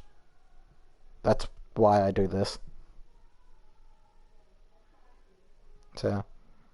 not a joke if I talk shit about myself. I don't know where I'm up to. I've lost it. Okay, I found it. And Whitley spoke again, cursing himself for being so... No, I read that. While the white-haired boy was glancing towards the ground in embarrassment, Penny was staring at Whitley with widened eyes. Her surprised impression, however, soon faded into a nice / content smile. The reason for her smile, you may ask? Well, she actually found Whitley's words to be pretty endearing, if she's perfectly honest.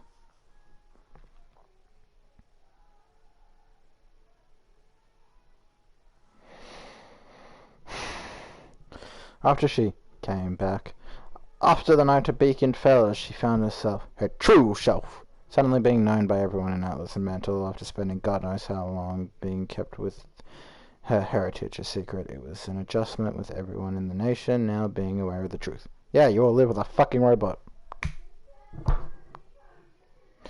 But while she was glad that she didn't have to keep the secret anymore, this did come with a price, and that everyone only viewed her as a machine in Ironwood's robot. At least he's not fucking it!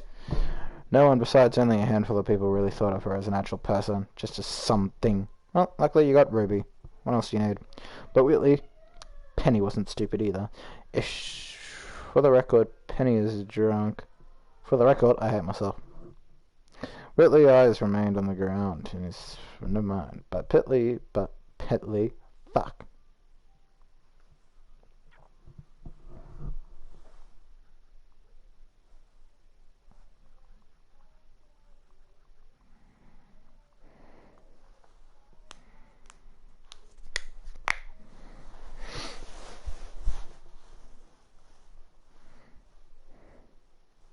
Willie's eyes remained on the ground, his face still dark or red, feeling stupid for what he'd done. I skipped a paragraph.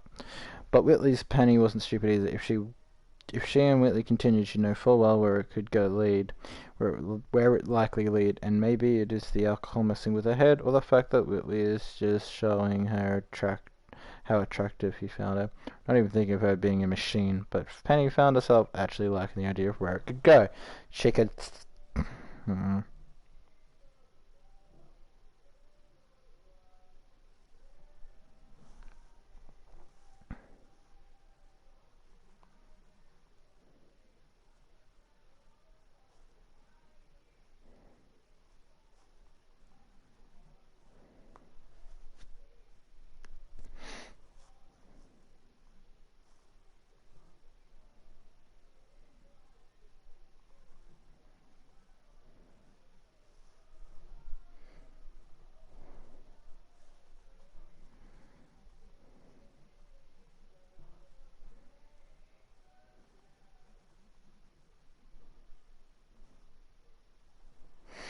Willie's eyes remained in the ground. His face, my penis hurts, what the fuck? His face still dark red, feeling stupid for what he said. He was about to take it back until he felt Penny's hands on his shoulder. When he looked back up, he was understandably surprised to see the android girl smiling at him.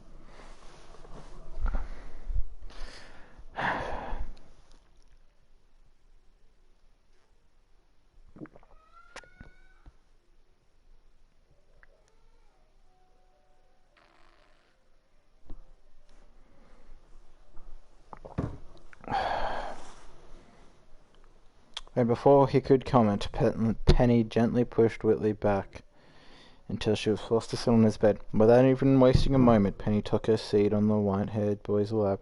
Despite her own blush, Penny managed to content to smile on her face, that expression bringing to a calm. Whitley as well, getting intense, much embarrassed expression, growing more neutral, for lack of a better term. And I'm going to take a piss. And fucking kill myself. Or maybe I'll kill myself once I've finished reading.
want to be like a massive bitch to Oscar while he needs to take a piss. If you ever want to like seriously hurt Oscar while he needs to take a piss, if you make him come by either a blowjob or a handjob, he will spend the next 15 minutes trying to take a piss, and it will fucking hurt because his body won't be able to make him pee, so he'll just have a throbbing penis of pain. So, fun fact. If you ever want to fucking hurt Oscar because, I don't know, you two are fucking weird, you can do that. And I will remind her of this while she is sober. When she sobers up. Just so you can remember. Also, I hated the third person watching, and you should fuck off, because this is just dumb shit. You know you can hear y'all. Yeah, that makes it even better.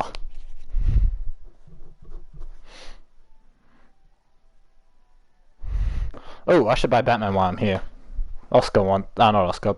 Coco wants Batman.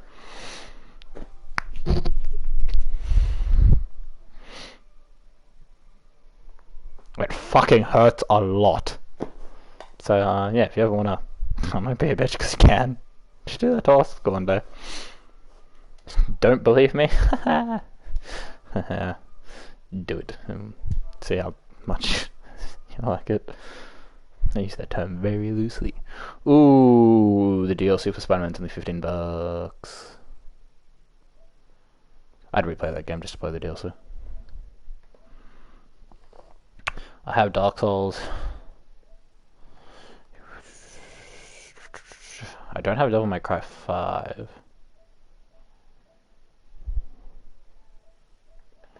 Where is it? Is it not on sale anymore? I'll be very upset if it isn't.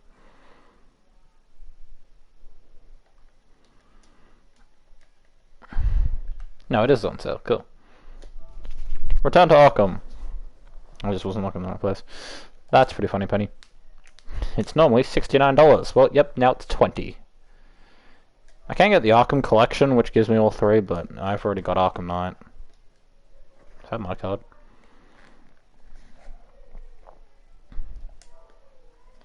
Bought a new headset today, and a game. Well, technically 2 games. Well... Oh, now we're in the Batman franchise.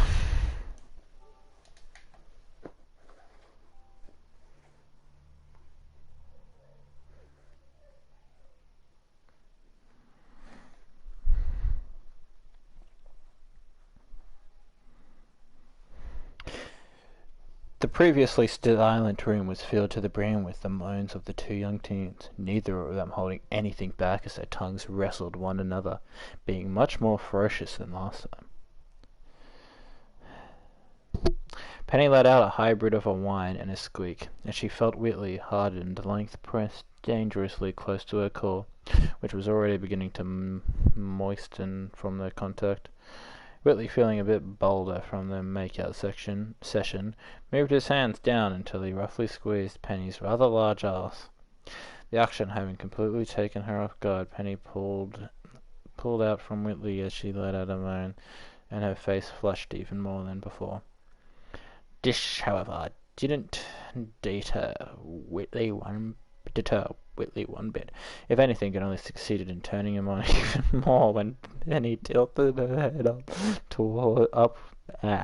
tilted her upwards to moan. Whitley, acting on instinct instead of any thoughts, quickly attached his lips to the older girl's neck. This got Penny to moan/squeak out again before she moved her hands to Whitley's head, running her fingers through his snow-white hair.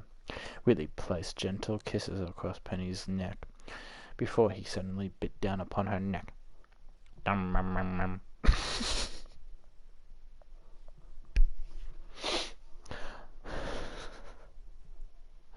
Ah! Fuck! The android girl yelled out, her own grip on Whitley's head quickly tightening, not expecting him to bite her. Before she could make a comment, Whitley went quickly to lick across the now red spot across Penny's neck. Can't relate. Sorry, Whitley muttered after she moved his hand to Penny's ear, giving a gentle kiss in between it and her head. It's okay, Penny replied. Just surprised me is all. Penny moved back so they were looking one another in the eye and shooting him the bright smile of hers, which in this was as successful as Whitley is now blushing, blah blah blah.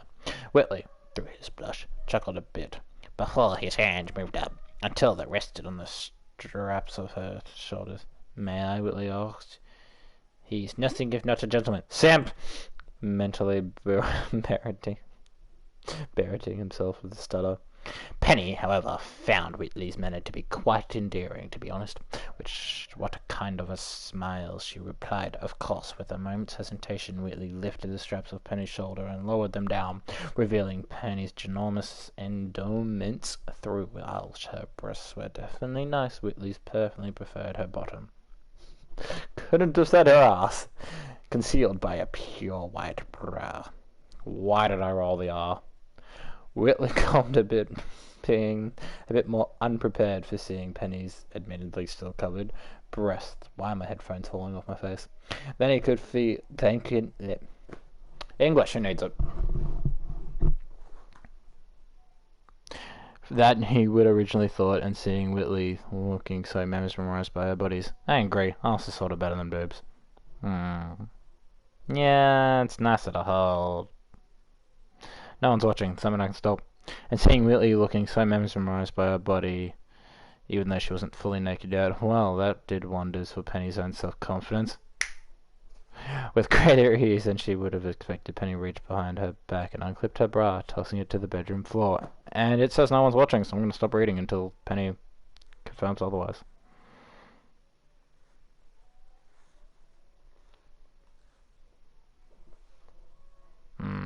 Fuck. It says someone's watching. Still there though. A man can dream. Damn YouTube. It was being my friend. I want to show you something weird. Where is it? The challenge that I'm doing in Binding of Isaac, just to take a bit of a break from this. I can't shoot. And I have these flies around me. It's called Solar System. So yeah. That's cool. And if Whitley was stunned by seeing Penny's chest with only her bra on, then we'd need a whole new word for how he's feeling after the bra had been removed.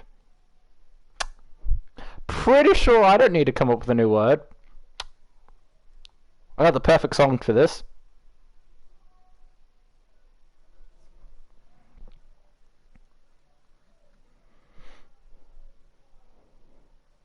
This song is 10 years old.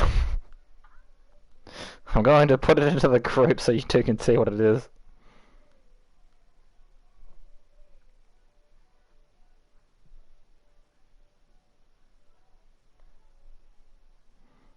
If you haven't heard this, then, oh. First, clothes off. Well, she's got a bra off, that's good enough. But imagine not choking when having the opportunity to have sex and just not being able to keep your penis hard. Although words might not be necessary, given how Whitley's dick had now gotten so hard that it was starting to hurt. Same. Penny bit down on her lip, feeling a practical steel-like cock pressing against her face, before moving her fingers to gently graze Whitley's neck. You can touch them if you want, that is.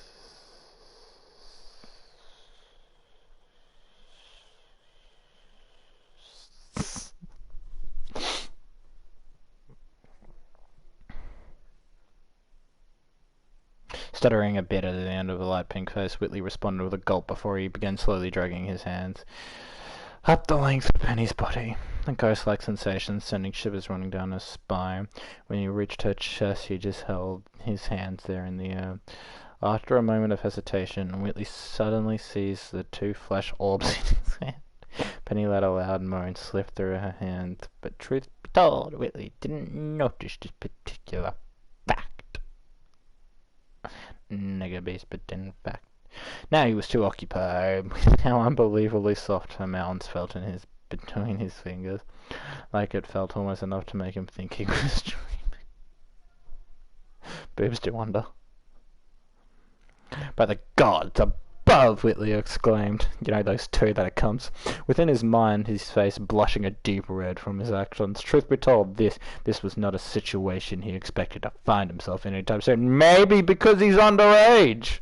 Actually, in France, he'd be okay. So, to actually be doing this, having his hands on a woman's breast, here and now, it was phenomenal.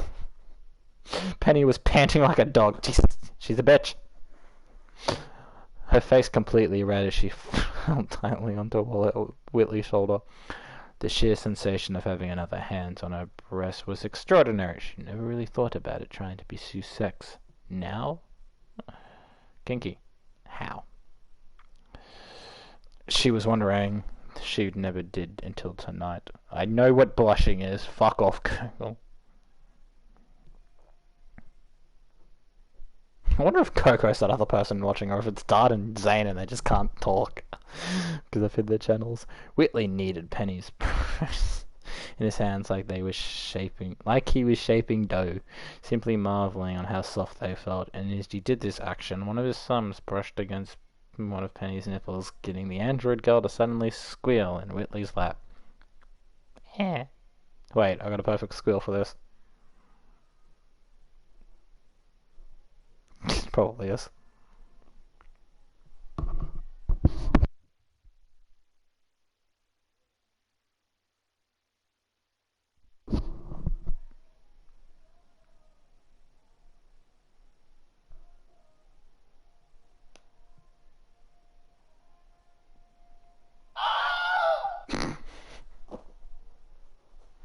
That's definitely how Penny squealed. Whitley kneaded Penny's breast in his hands like that. Oh no, I've done that. The sneaky eyes widened a bit, caught off guard by the noise she just made. Penny's face erupted in a dark blush, clearly embarrassed by her actions. Sorry. I got another sound effect for this. Whitley's response after saying sorry.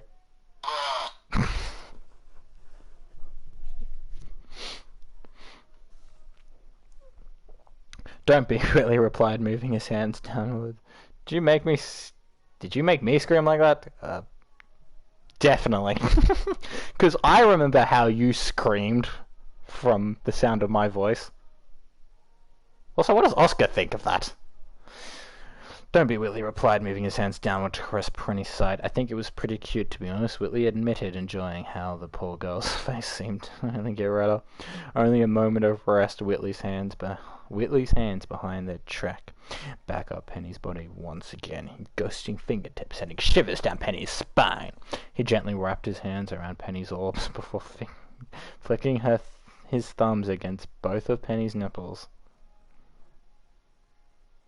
Shock and piss and giggling. I don't I don't insert that every time Penny said she screams. Sex, but every time you moan, it's that. This time, Penny's eyes and mouth were shut tightly, her body simply twitching / flinching at the sensation of her chest, feeling a bit more bold. I have never seen a woman react like this to her boobs, but hey. Whitley took a hold of both of Penny's nipples in between his thumbs and index fingers and squeezed them. There's another scream.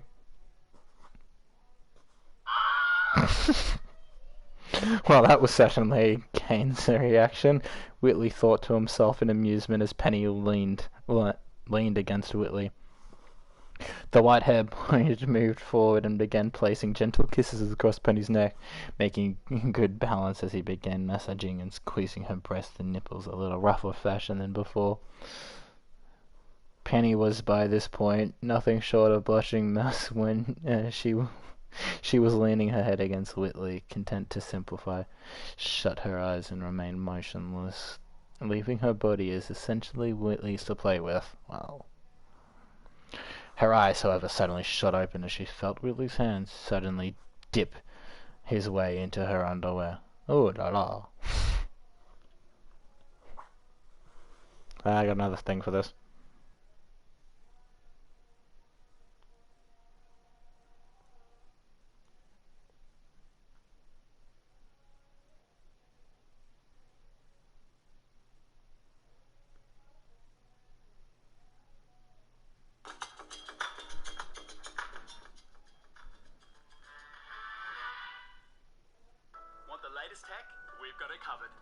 scan, swipe, saves, or connect, you'll find it at Officeworks. Oh, you touch my tra-la-la. The White-Eyed Boy.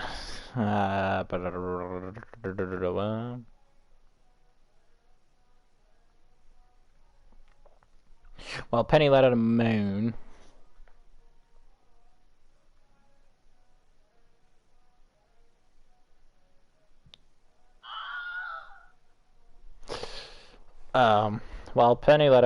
the feeling of being penetrated, Whitley found himself pretty surprised himself by the fact that any part of him has been inside a girl. Sure, he thought of this and more plenty of times in the past. What teenage boy hasn't? Maybe not mine. But actually doing it is a completely different story. Yeah, I'm never gonna fucking do it. Getting over his shock, Whitley continued to place kisses across Penny's chest as he began moving his fingers around inside of her. Penny's hands tightened on Whitley's shoulder as his fingers began moving around at a faster rate with each passing second. Whitley flicked his tongue across one of Penny's nipples at the same time as he tried to stretch his fingers within Penny as far as he could, the young boy having to keep himself from smiling as he felt his partner squirm within his grasp. The white-haired boy began thrusting his fingers in and out of Penny's vagina, starting off slow but gradually increasing speed with each passing moment.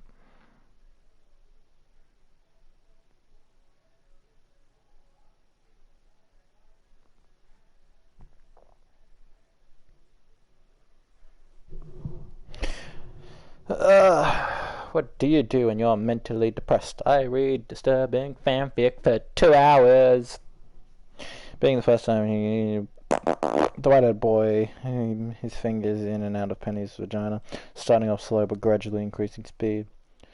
Penny was effectively blushing, missing this point in time, panting from how Whitley's tongue danced around her breast as his fingers thrusted her in around pussy. I really don't like that word. Being the first time she did anything of this sort, Penny did exactly last very long. Penny gripped on Whitley's shoulders, and actually stingingly at this point, letting out a loud cry, Whitley personally hoping that no one heard her as she achieved her release. Whitley did not stop thrusting in and out his fingers, even as the synthetic girl's fluids gushed across his fingers. After a few moments, Penny practically limp in Whitley's arms. The only sound from her being was heavy breathing. Truth be told, Whitley would be lying if he said he didn't at all feel proud by having brought Penny, an attractive woman, to this state. Whitley pressed a firm kiss to Penny's forehead before he slowly, of course, pulled his finger out of Penny's snatch, her appendages dripping Penny's fluids. After a moment of condensation, After a moment of consideration, Whitley took a lick from his fingers. Shoot my dick. Sweet, Whitley thought to himself as he quickly licked his fingers clean of Penny's essence. After taking a moment to steady himself, Penny lifted her head from Whitley, breathing in control as the face was less and went back to reality with the rest of us. Whitley asked as a smirk on his face. Yes, Penny admitted, biting down lightly on her bottom lip. Just then her eyes widened a bit, and after being calmed herself down from her orgasm, was able finally to focus on Whitley's stone-like cock pressing dangerously close to her core. With a small gulp, ignoring the heat of her cheeks, Penny lifted herself. Why did you join? Penny lifted herself off of Whitley's lap and proceeded down to her knees. Penny, Whitley called out, shocked by her sudden and rather bold action. You brought me to my own orgasm. It only feels fair that I do the same, Penny explained as she grasped a hold of the top of Whitley's pants. Besides, the pathetic girl looked up. Imagine a robot getting pregnant. Imagine a 14-year-old having sex. I wanted a good laugh.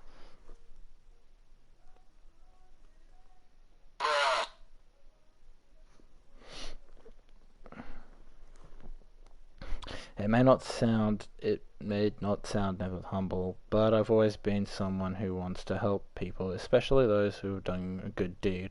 For me. She finished her sentence with a small blush, but she maintained that smile at her face, one that succeeded in getting Whitley to blush a lot. Without another word, Penny pulled down Whitley's boxers down to his ankles, and when she did so, she let out a small squeak as Whitley's length smacked Penny in the face. Just like me and Oscar having sex when we're 14, lol. JK? I wanna fucking kill myself. I won't have to be worried about leaving the house tomorrow, Mom. I'll just fucking kill myself. Can't be here if I'm dead. I should see some. Why the fuck is this so long? How long do they have sex for? Fuck, I lost where I'm up to. Still like 8 paragraphs left. Shit's longer than fucking any of my assignments I ever did. That's including the ones I did for Anthony. I mean, they weren't a lot, but point being.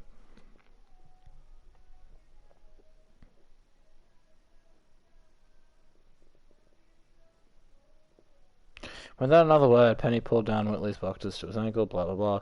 After she got in her bearings, the android stared at her, and her eyes widened. Whitley was pretty big. Oh well, to her. She didn't exactly have anything else to compare it to. Penny gulped a bit, raising a shaking hand to the air. Snap it. Around Whitley's length. Why do they call it length? Penny, I thought you were 16. 2 hours of sex. I want to kill myself. Is death too much to ask for? The snake had blah blah blah. Are you okay? Penny asked, quickly pulling her hand away, worried she'd done something wrong. I'm fine. Keep going. Truth be told, nothing he would have done to Penny kept doing what she was doing. I just skipped like 2 paragraphs. After Whitley's reassurance, Penny nodded her head and took another firm hold of the white boy's penis, while took a deep breath in and out of through his nose. Imagine having to bite down on his lips to keep any noise from coming out. While Whitley was enjoying the hand job he was being given, Penny was taking the opportunity to examine, for lack of a better word, her activity. She noticed how warm and hard his dick was. I've seen something like this. Felt it between his fingers and all danced around it, although he has died considerably. Penny's blush remained in the face, what it was, and currently doing. Just then, Penny reminded something she'd learned earlier, limited research on the subject of sex. She'd got any. Remembering that she'd heard how men like this action, Penny leaned her head forward and placed her tongue in the inside of Whitley's head. Geck! Whitley couldn't help but flinch at the sudden feeling of Penny's tongue in his cock, keeping efforts at motion. The android girl began placing gentle kisses across the length of his penis. The white-haired boy's dick, blah blah blah, getting the sneakerhead to twitch with each kiss. And after a few moments, Penny suddenly engulfed Whitley's entire head in her mouth. Truth be told, Whitley didn't have any visual reaction to Penny's action. His eyes shot open, so much that it was about to pop right out. Hey, that's my thing. And his mouth was open, but no words came out. Ba-da-da-da. I wanna fucking die.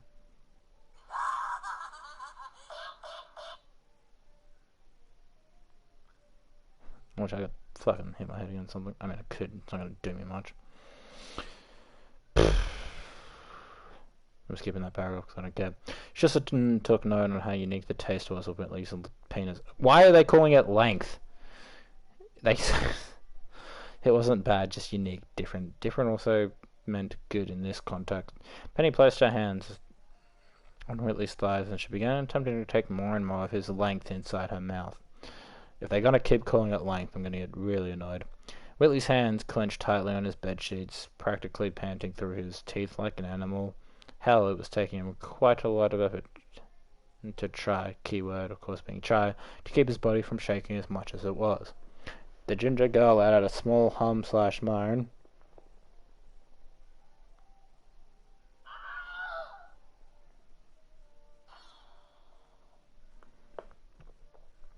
Of enjoyment, taking in more of his dick as she began to swirling her tongue around the tip of his length. They call it a dick and a length in the one fucking sentence. Isn't your birthday tomorrow? I'm gonna, being a 14-year-old virgin, getting the first blowjob of his life. Whitley endurance was being broken down with each passing moment. Knowing it was that Whitley was referring to Penny actually being increasing as her work as she sucked quicker and more intensely. Whitley was doing all she could do to hold back the release, but it was growing more and more difficult with each passing moment.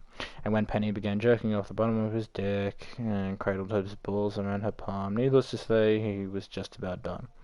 Whitley's hands leapt to take a hold of Penny's head, and he pushed her down further into his crotch. Penny's eyes widened, not only at this action, but she felt the first stream of his seed shoot onto the roof of her mouth. The android simply shut her eyes, remained still, and allowed the snooty boy to use her as he wished.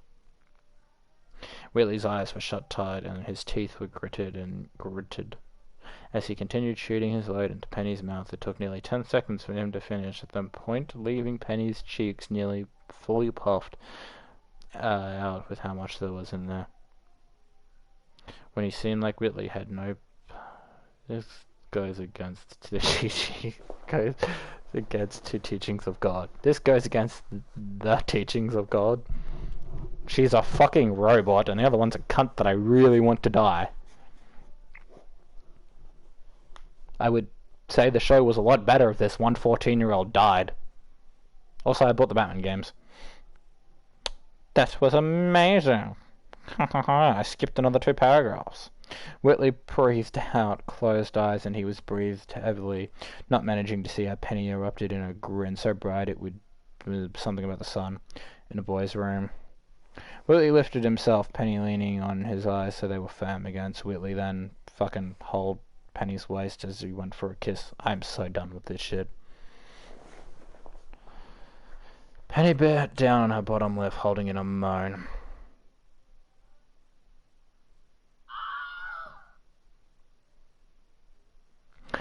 As she felt Whitley's lips dance across the length of her neck, and he did that, Penny moaned, moved itself down to wrap around Whitley's deflated length. Within a few moments, Whitley's dick re-hardened. Metapod use hardened. In Penny's palm, getting the girl to bite down on her bottom lip with a little maneuvering. Whitley placed Penny on her back put her back to the bed before he crawled on top of her. That's white male supremacy, which was probably why Whitley's cheeks were bright red and his blue eyes widened, and I'm skipping more paragraphs. Whitley bit down. I just skipped like 4. Another fanfic. Oh, for fuck's sake. I'm definitely skipping paragraphs then. Whitley bit down on her lower lip, his hands near the sides of Penny's head, and he began to slowly push himself further and further into Penny's snatch. Who the fuck calls it a snatch? In less than 5 seconds, he sneezed his entire length inside of the lover, for lack of better words.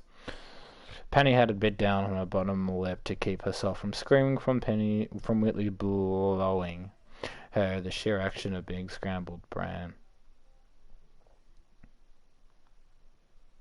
Just a few minutes, Penny... you know what? Whitley started as Penny threw her arms around the white-haired boy's neck and nuzzled her face near his own.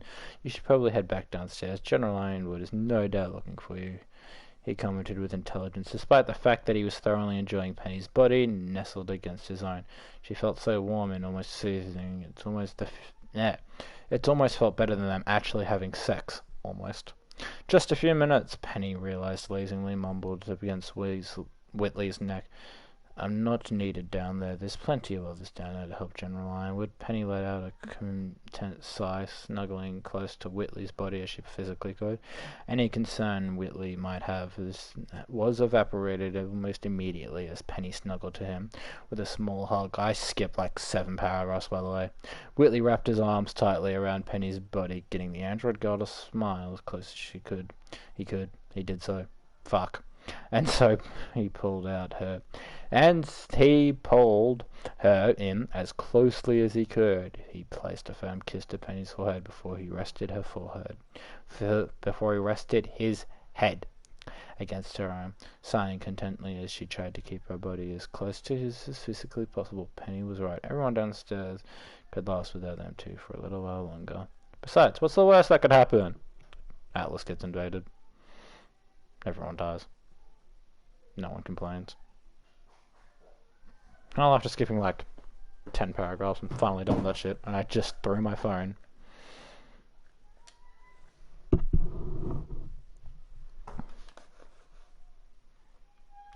No time to do this, cancel. I can't actually attack. I have to literally kill things with flies.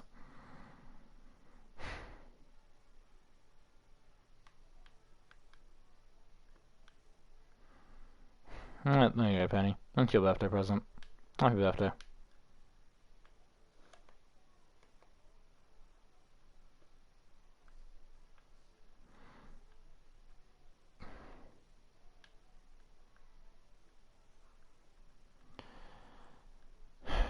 Happy birthday from me and the gang. That doesn't include Oblivion King. If he wants to say happy birthday, he can if he wants.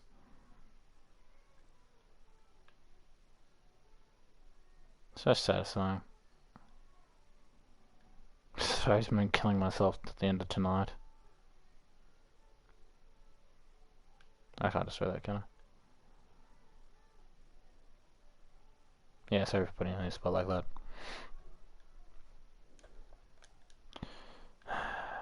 Haha, Penny, I've got some good news for you. Neo wants to one-up this. Neo wants to one-up your birthday present.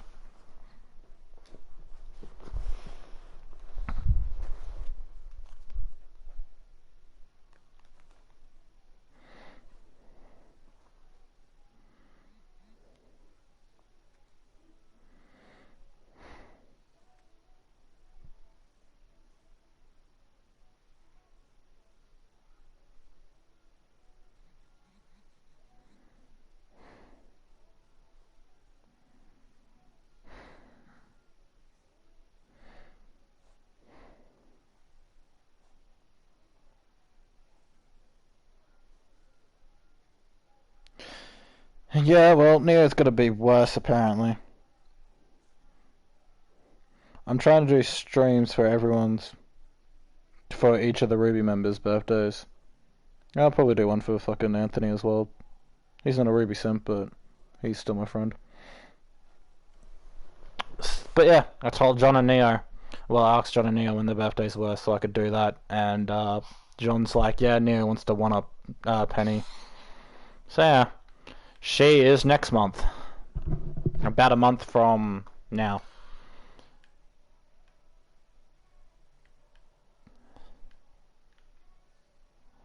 I want a Mario X Luigi one. You can literally have anything you want. It doesn't have to be fanfic. It can be a game. It can be literally anything that I have.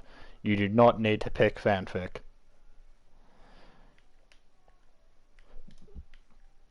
It was just what Penny wanted.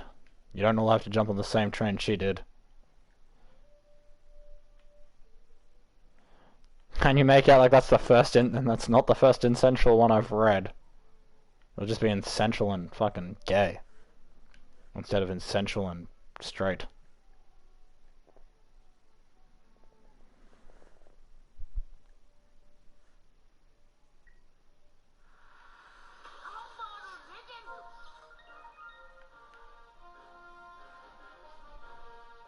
I don't think you'll have to. She's already got... I'm sure she was gonna outdo you. Somehow. I'm sure she's got some fucked up thing planned already. I'm gonna kill myself.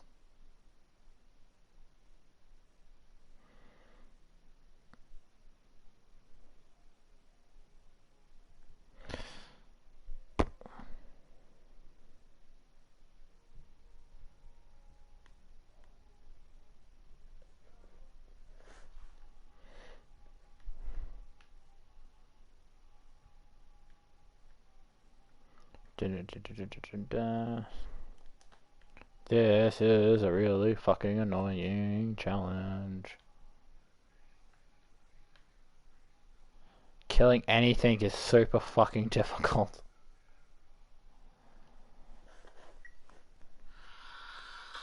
Shut up. Oh, fuck's sake. That red fly will tear through them pretty quickly, though. See?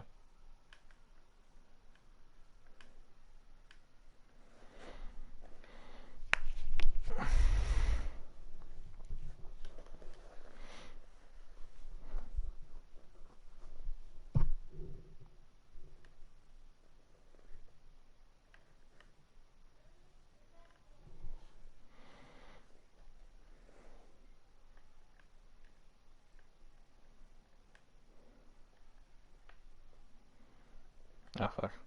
Oh fuck. Bug off, spiders.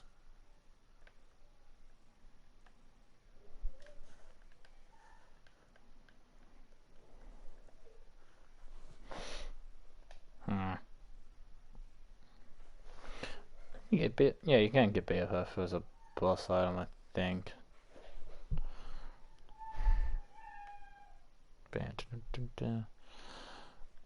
So I think she's July 10th or July 8th. I think she's July 8th, and then John is October 10th, or John's October 8th, and she's July 10th. One of the two.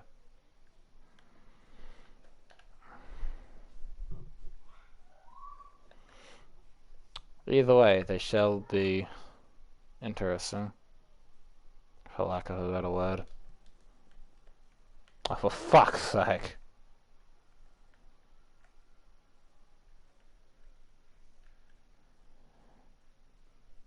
I'm not getting the easiest bosses to deal with. I mean, then again, I do have to kill Mom. I'm not sure how the fuck I'm gonna do that yet.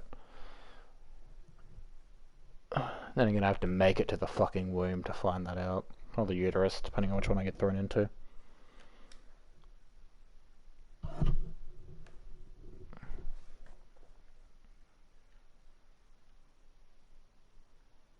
Alright, spiders are spawning in these rooms. Don't understand why, but I'm not complaining.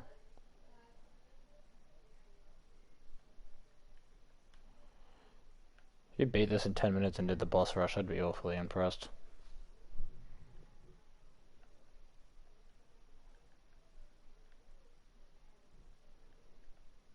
What are you selling? And just coin. Not even gonna bother with your shit.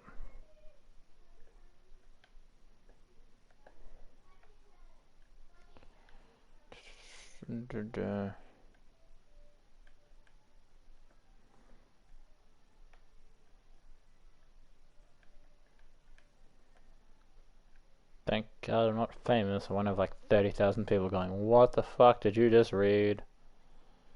Oh yeah, they're coloured. That means they're harder to kill, and there's 2 of them!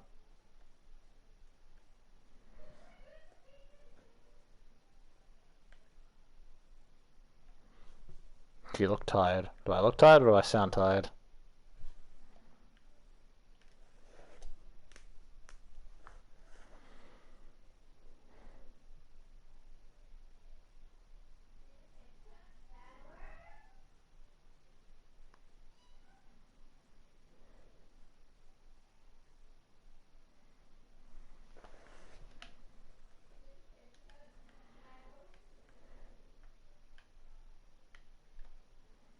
Sound tired, actually. Yeah, that would be accurate. But I want to stay awake. I want to keep playing this.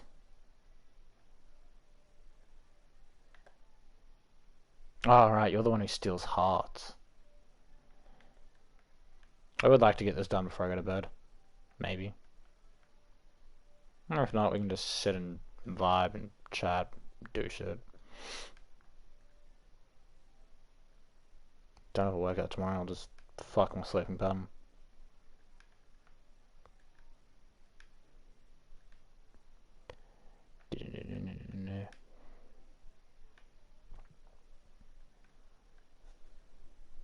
I was gonna stream Final Fantasy VII instead, but it was... I don't really have a game where I could play and read, especially considering I had to read off my phone. So I had a very little screen, well, not little screen, but like it would have been harder to read off.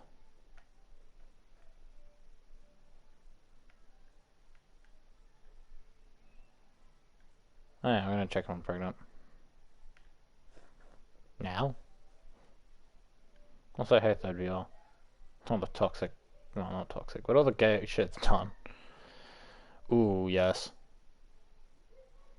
Now, when I go into boss rooms and I kill the boss, I'll get 2 options as my reward, and I get to pick between the 2 items.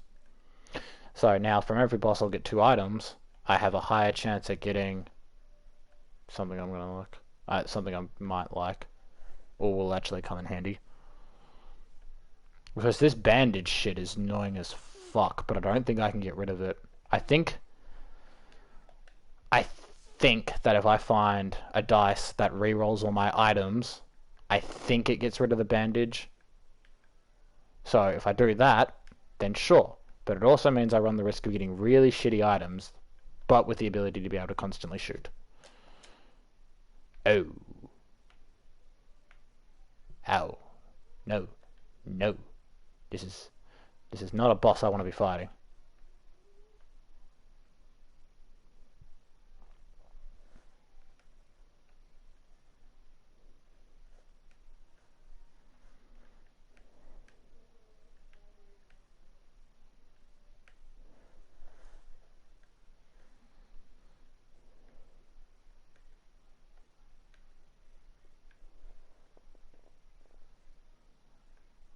Neither of them are great. The right one will increase my HP, and this one just gives me a bunch of random shit. What's this? Range up. What's this? Ooh. Yeah, fuck it. We'll go to the Devil's Room. This is... Why did I take that? It's Brimstone.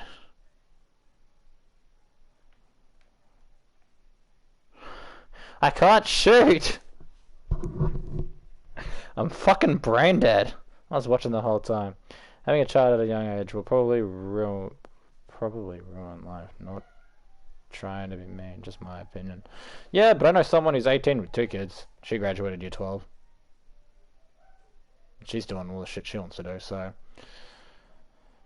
There's not a guarantee that her life will be fucked. It's just Penny might have a harder life in the future.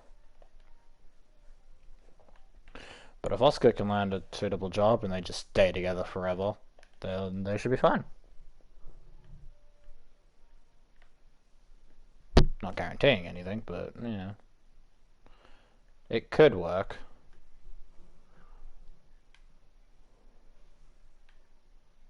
Is it recommended? Fuck no. But, could work. So, here's Oscar. Yeah, as long as he doesn't fuck up again.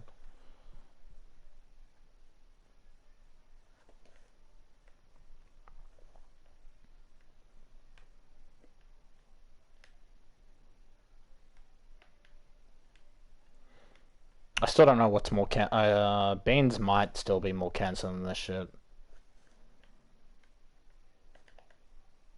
Range down, yeah. I have fucking range. Wait, does that? No, it doesn't kill.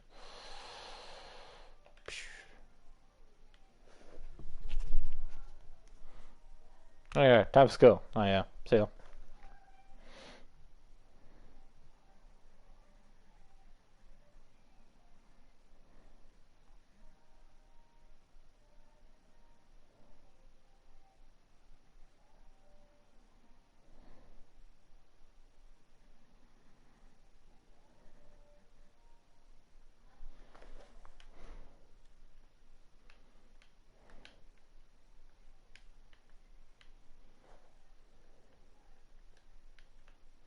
Mother is watching you.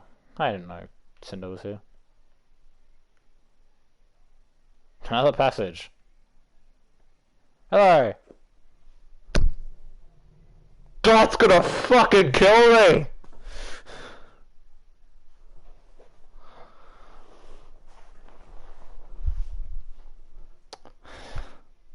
Hey, Crown Raven.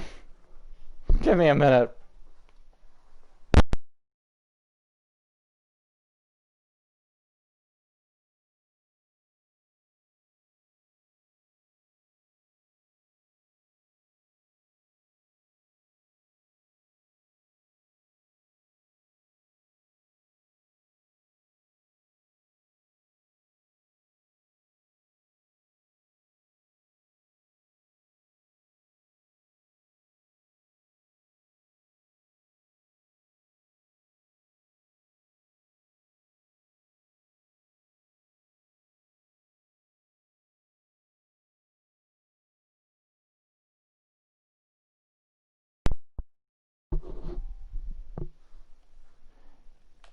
Well, thanks to Crow, I now win.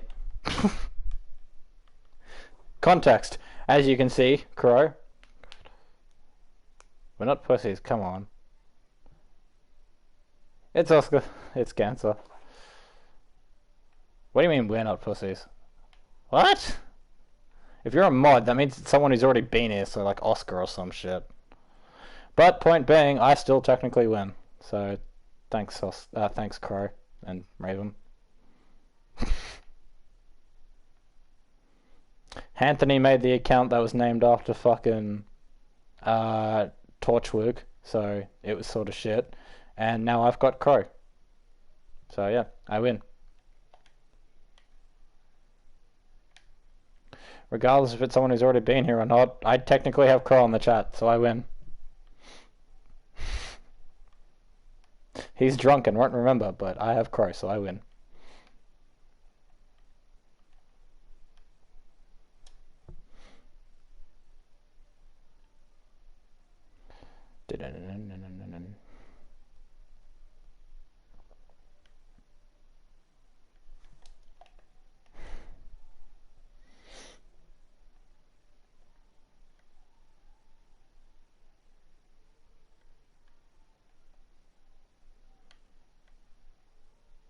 Also, why Crow and Raven?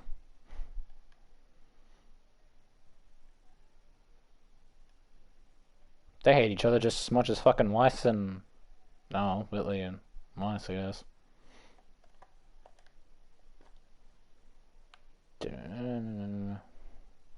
Right, shit. I didn't even notice that. Internet is old, we're never gonna get back to this app.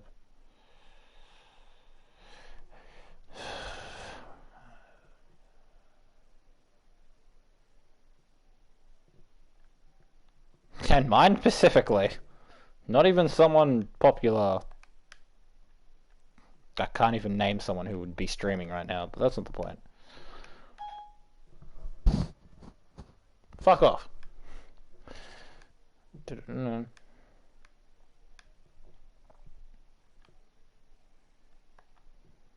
Well, welcome to the gang. We've got Oscar. Do we share our channel? Yeah, fair. Well, we now have Yang, Weiss, Ruby, and we had Blake for like 2 streams. We've got all the Team Ruby. We've got Nora, Jean, Neo, Cinder, Coco, Whitley, and now you two. Probably missing someone. There's too many of them. Oscar, Whitley, Cinder, Ruby, Nora, Jean, Neo, Yang, Weiss, Penny, and Oscar. I think that's all of them. Okay, now you two. What the fuck? Ruby character? Yeah, there's plenty. The goal was to get... me and Dart had a competition. Who could get Crow or Roman first?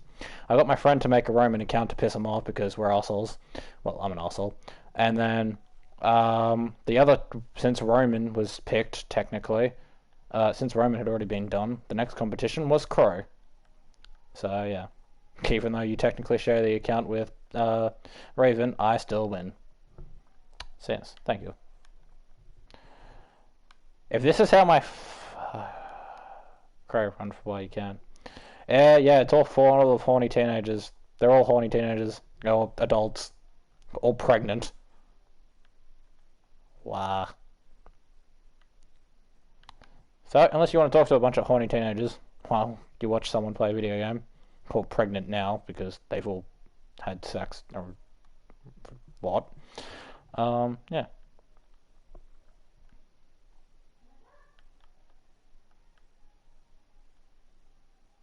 Blake turned up twice and she's just like, the fuck is this, and dipped. That was pretty funny. I can't fucking shoot. Oh, you can't. What's in here? I don't even know why I'm considering that. That's like 10 boss fights I have to do. Into the vagina. Womb. Uterus thingy.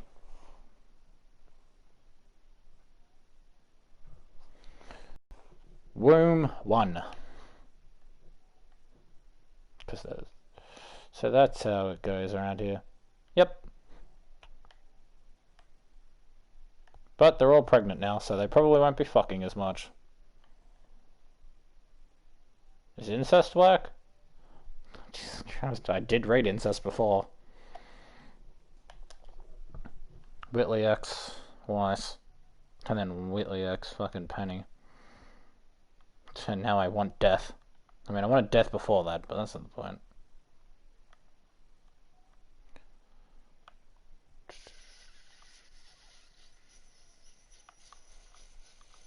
Oh, also Nora calls her husband Ren. So even though we haven't actually seen a Ren, is that... You have a choice. You don't have to be... I know you want to show support, but I mean... But you by no rights have to be here, Anthony. You can get up and leave whenever you want.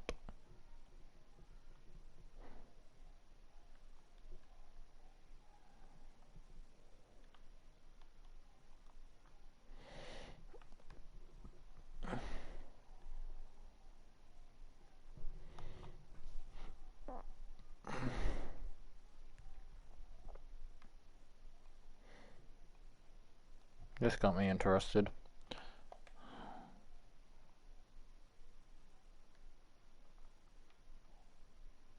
You fell.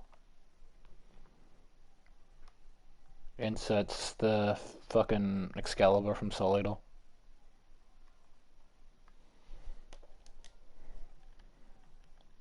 Why are they blue? I don't like that they're coloured, because normal enemies when they're coloured means they're twice as hard to kill. Ow. I mean, not twice as hard. Well, yeah, they have more health, and they hit twice as hard. Don't really want bosses hitting harder than they already are.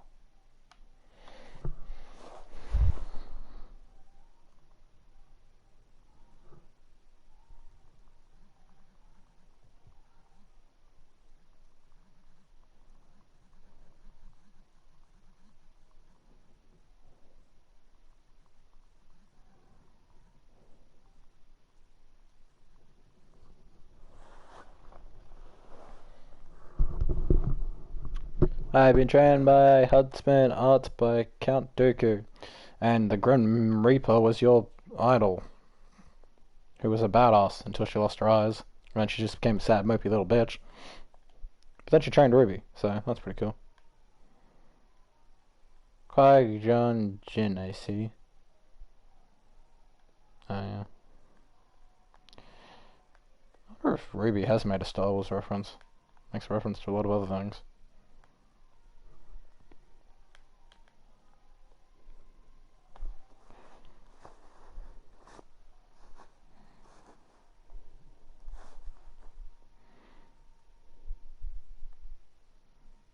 Oh, and Yang and Whitley like to make really bad dad jokes.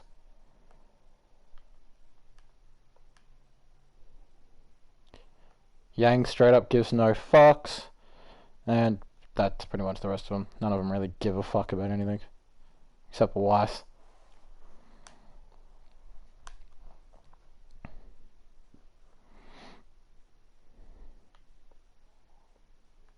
So am I. Nice. And then I just want death, because mental illness.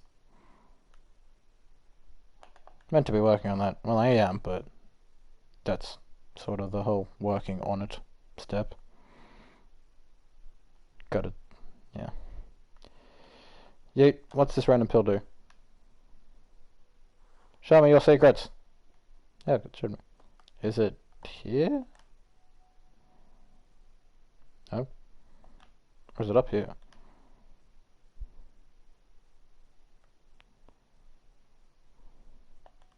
Where the fuck's the... Oh, it's somewhere along that wall. JK, I can't do dad jokes. Fair enough. Well, don't worry. We've got other people... We've got plenty of others keeping it covered.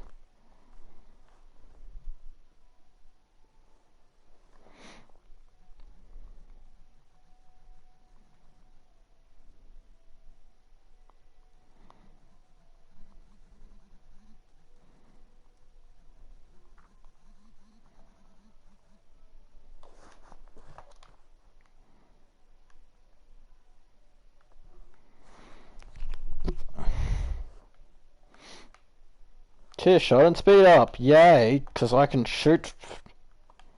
I'm so fucking annoyed. Pheromones, yay. I smell pretty.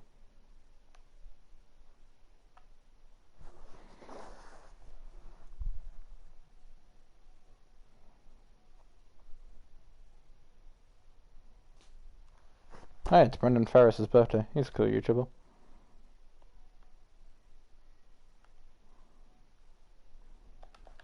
Pills! Pills! Pills! Pills! Pills!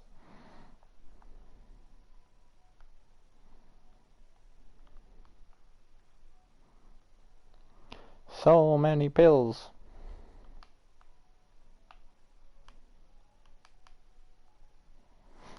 I'm sorry, did I just spawn shit? I really hate this fucking node. This fucking solar system challenge is gay.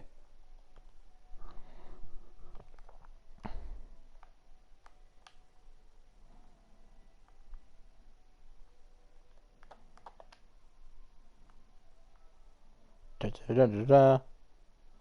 Master of lockpicking. Oh yeah. I'm not getting good items in the shop. Makes me sad.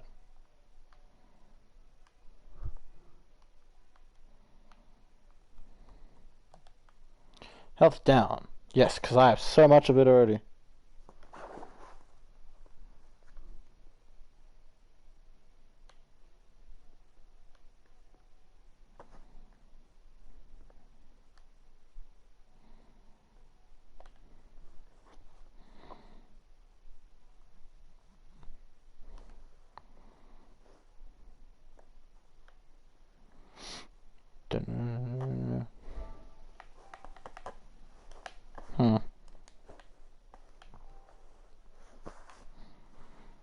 Well, let's go fight the boss.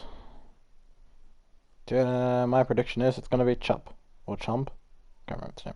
Chub, I think. Nope, it's Mega Fatty. We've got body shaming here tonight, folks. Or this morning. Depending on, God knows what crow on that are. Penny's in Chicago. Me and, Oblivion are in Australia.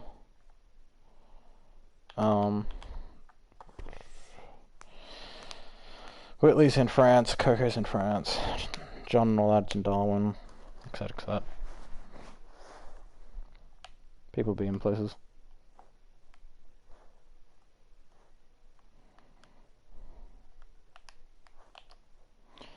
I can summon more flies.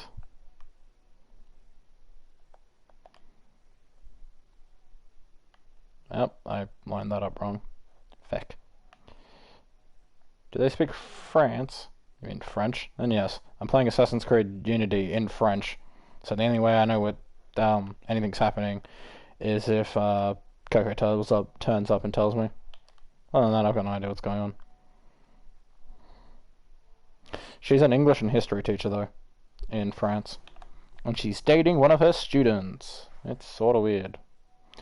But they're all weird. Literally all of them. You can't convince me that any of them aren't. Oh.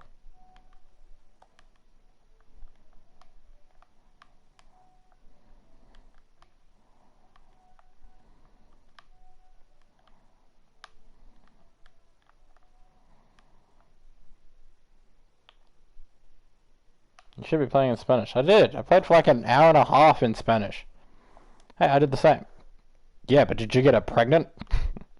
Because they did. They're pregnant. Coco's pregnant. With a kid. At the age of 23. With my sister. Ooh. That's not cool. Like, I know there's like a good chance you're joking, but that's fucked.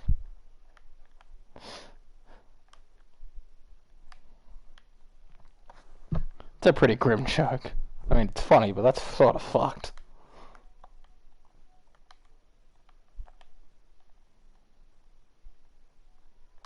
Ooh. Ooh. More flies. Okay, if I have to kill Mom just by using flies. I mean, that's sort of literally what I have to do anyway, but if I can summon more, that'd be nice. Cat, shut up.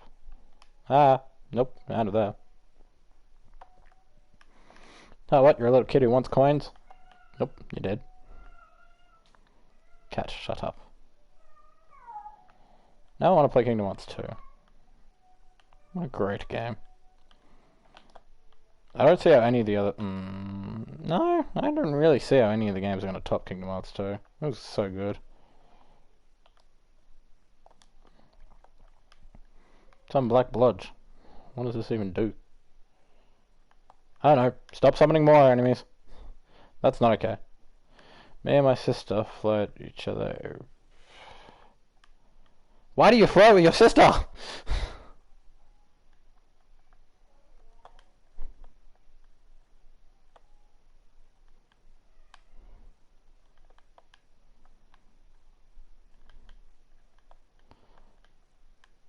Is it jokingly?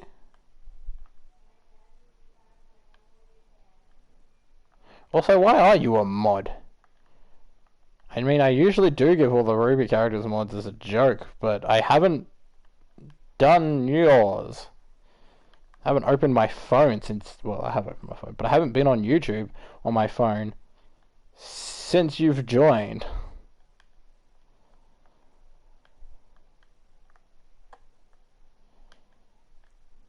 Sticky friend.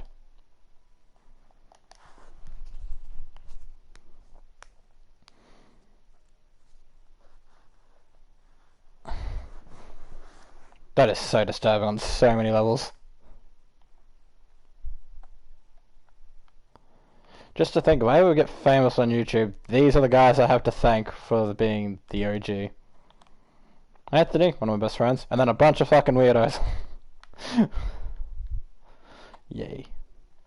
I don't know, maybe we met someone before in the stream. Don't think we have. But hey, it is what it is. You flirt with your sister? I think it's weird. It's all the same. No, it's not. Ah! Spike of death. I have to get back out there without getting killed by it now. It stinks. Oh, that's not very nice.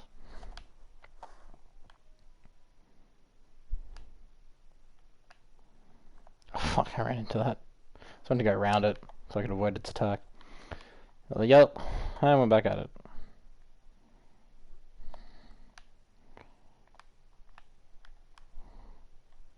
I don't know what I'm expecting to get out of this room that's actually gonna fucking help.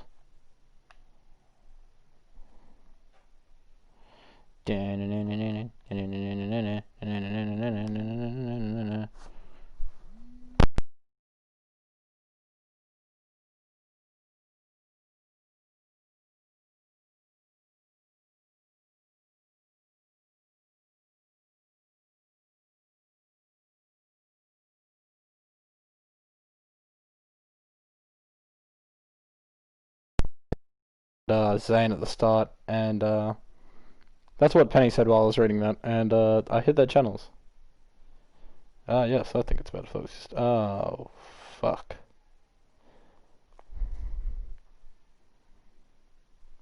Well,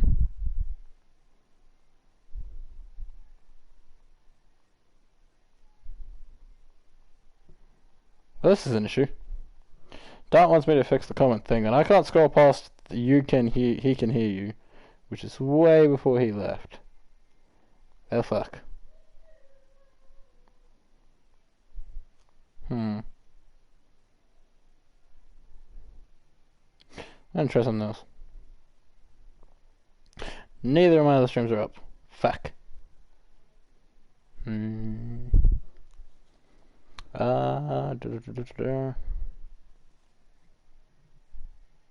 Still commenting. I can't see it. Did you comment in this one?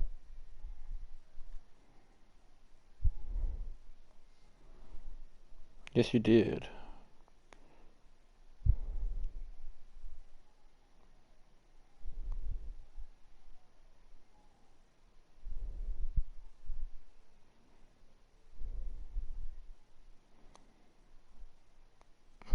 If I hit Zane.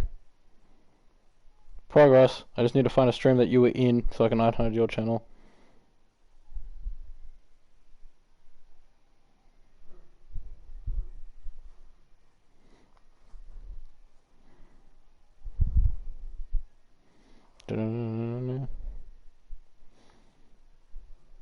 Basically, I'm just pulling up random streams to see if Dart was in them, and then I'm hiding him that way.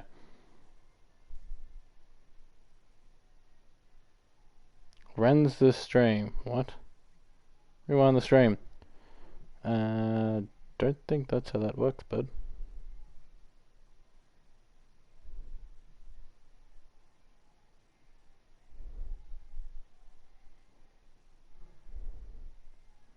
If it's not how I guess we had luck in our hands.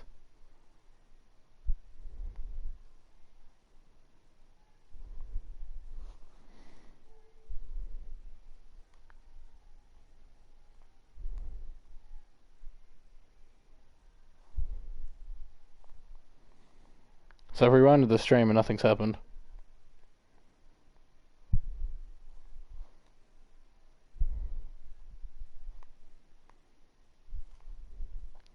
Were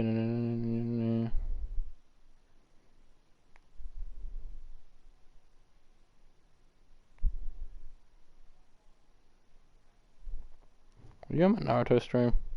Yes, you were. That's a lot of flies I have. You watched the Naruto one, didn't you? Spy, Oscar, Yang. Naruto stream. Yeah, when did you turn up though? Hey, look, there you are.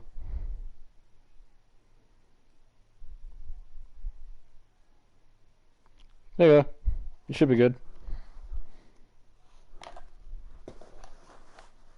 Oh fuck. Should be good again, Dot.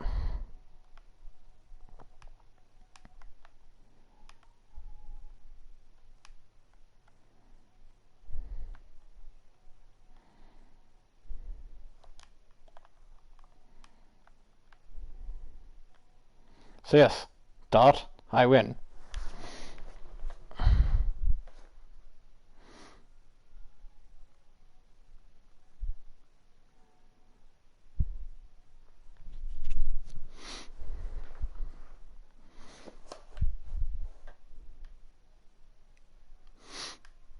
Oh fuck. I'm the solar system.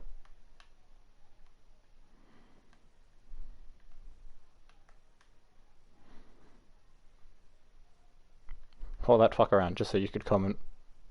Let's see how this works. Now mod me. Pff, you're asking a bit much.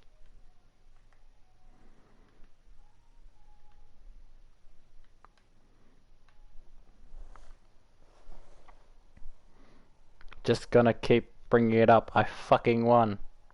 What the fuck? What?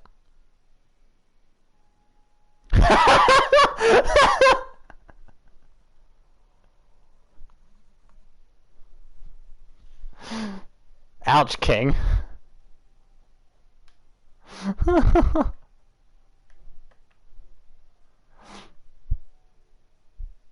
Yeah, I guessed. What a cunt. Alright.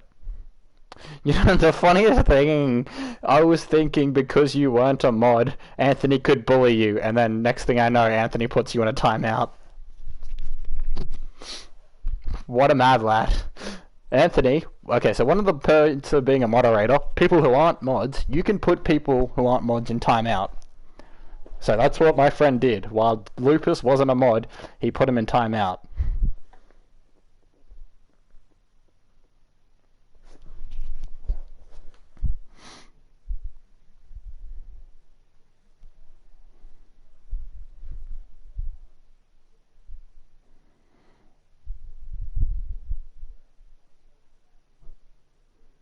Really now? Yes. You can also comment links.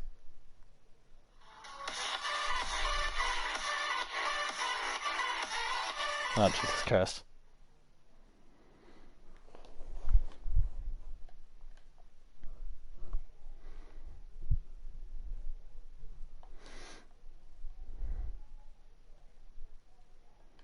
Yay, now I'm more lucky to find keys, because they're so essential to this run. Not like I can't open things. Oh god. I don't see why the fuck you're a mod though. I'm pretty sure I would have flexed super hard if I had Raven and Crow. So, shitty mother and, uncle. Drunk uncle. Well, let's find out what this stream link is. Uncle.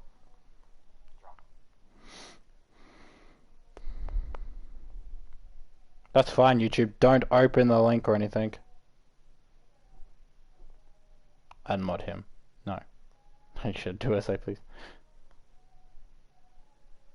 The fuck's the link to? It won't open.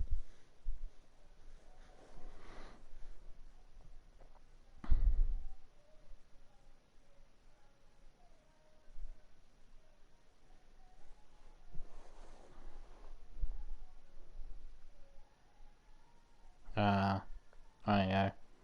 Simp. Oh, Zane remind him that he's, Lord. What was that?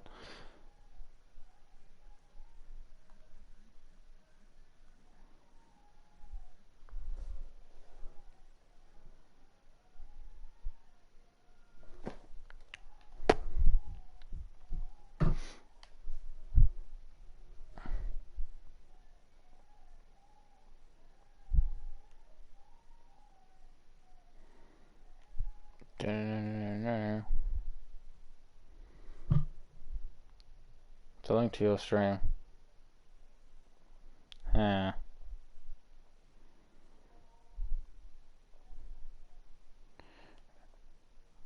Wait a minute. Oh god, that means one of these is a shop. And the other one's something else. Gemini.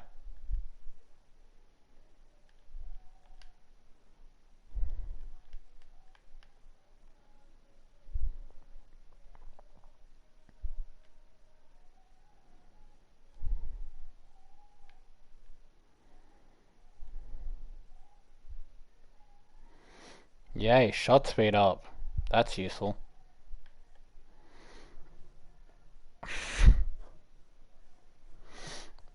The amount of items that are actually going to be useful from this run is like fucking 2%.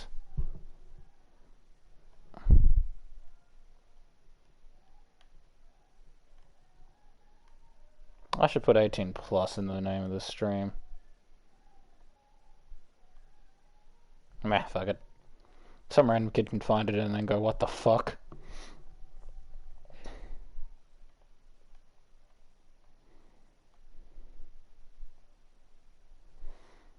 The real villain in Ruby. If it's not Osborn, I'm gonna be upset.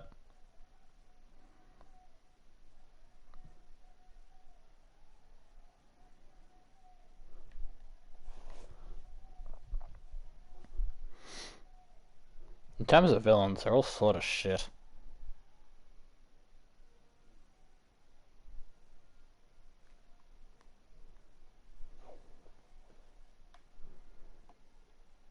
Bronins.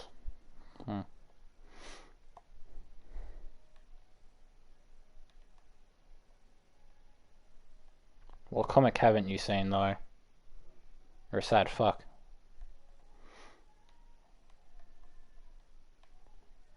But yeah, in terms of villains, fucking Ruby's cast sort of sucks when it comes to villains. Especially later on. They sort of just get shittier as they go on.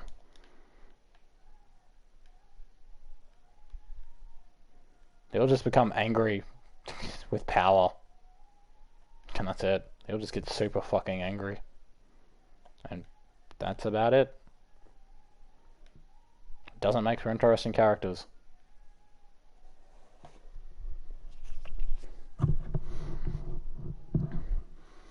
Yeah, it's the best villain. She's the only one who isn't chaotic and angry. She just sits there and doesn't say anything and just stabs everyone. Really? What? Roman was cool, but he gets fucking neutered in Season 3. Cinder was a badass, but then she just got fucking mad once she got her maiden powers. Salem's just a crazy ex-girlfriend. Adam just becomes really annoyed after he lost to fucking... He just gets angry after he lost to fucking... Once he loses the White Fang. I'll just... villains. I don't even remember the other fucks who work for them. Emerald's there. So's Mercury. Mercury's at least funny. Scientist dude seems cool. That needs to be muted. He was muted for the, like, 3 hours. He only just got unmuted. Also, I told you I had Ruby incest in the chat.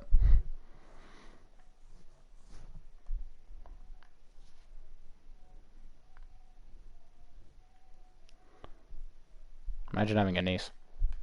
Oh wait, I have a nephew, so close enough. Yay, cat's tail. I don't know where the tail is, but I've got it. Just a floating fucking head. Hey look, rainbow shit. Happy Pride Month, everyone. You're not gonna find a Ruby comic this guy hasn't seen. He doesn't have a life. Wait. Oh, I see why I thought I had flies spawning in my other rooms. All flies, all bad guy flies are immediately converted into my allies. So basically, if I walked up to Duke of Flies, all the flies he spawned should join my side. Maybe. Interesting. Also means to be the easiest boss fight. It has been. I did him before I did you. Sven the real Nord, I did that first.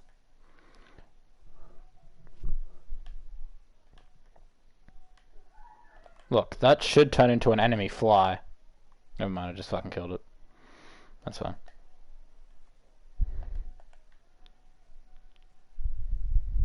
I was able to find Zane in my last stream I did. In my Bloodborne one. So yeah, I did him first. Can I move back? Sure. Unless you're not a Ruby simp. So it shouldn't annoy Anthony. He's seen like one season. It's not really enough to be a simp.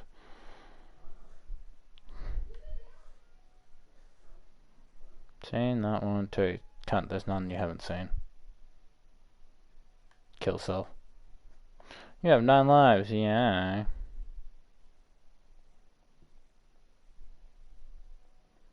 There's one dead chat with me. Damn, huh? You literally won't find one he hasn't seen. He doesn't have a life.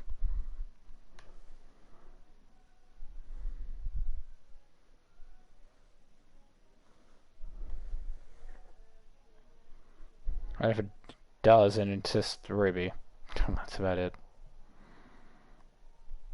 By the way, I am one cat item off turning into, I'm one guppy item off turning into guppy. Which means I can turn into a dead cat very shortly, possibly. Oh, yes. What's in here? Second room. Not.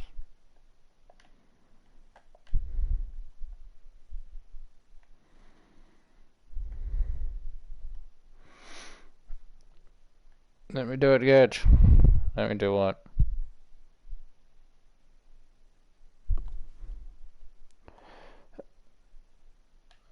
Fuck it. He wants to take your life. Do it. Oh, wait, I should have walked into that fucking room with all the hearts. Oh. F.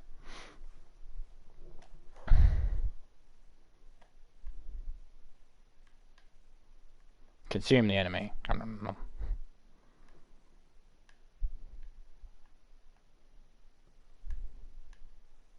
It's not really a nice try. You've seen literally all of them. Oh, by the way, challenges are based off normal difficulty, so that's why bosses are only doing half a heart and not a whole heart. It's like the one thing I have going for me. Also, Crow, call Data Dum Dum while you're here. Hey, look, I can finally shoot something. Never mind. Okay, I can't shoot it. Cool. I was supposed to say never mind. Who doesn't want to? I can see forever. Oh, I died. Good to know. Lock down. Yay.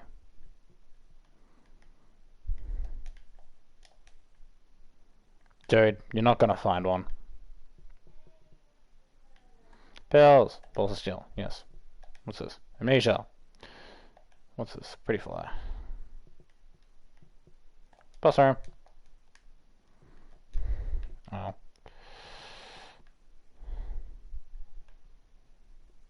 Am I gonna find an enemy that spawns spiders? It's like 3 of them. 3 bosses anyway. Ow. Nope.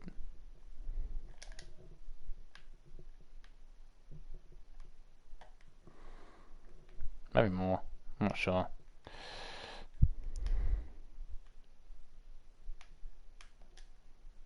Ah, fuck. I don't know if that means the boss respawns. Yes, it does. Sweet.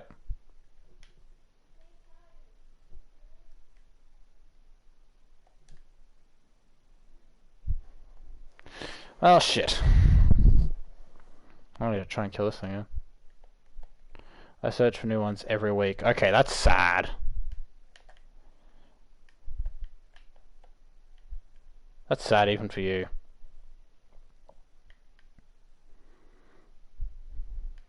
For fuck's sake.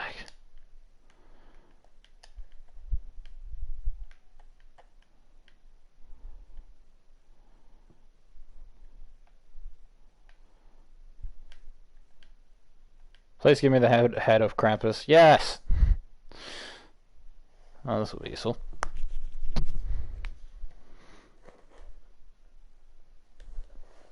You mean trump card, not tramp card?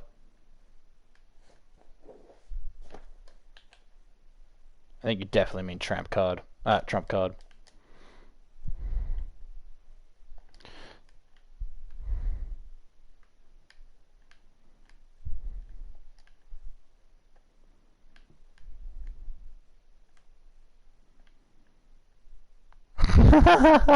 Nice. I can respect that.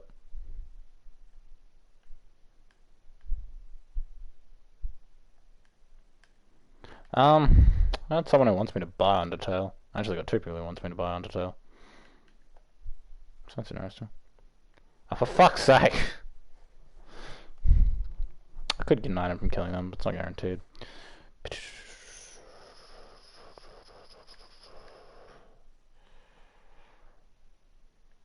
Because he would have done it. Because you opened the link.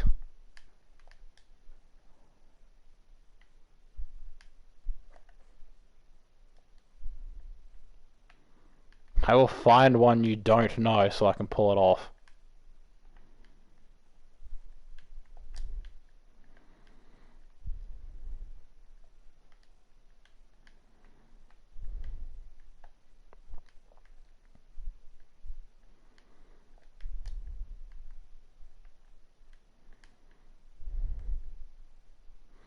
Damage and range up. Master room damage. Rip. So glad I died for that. I want Krampus back.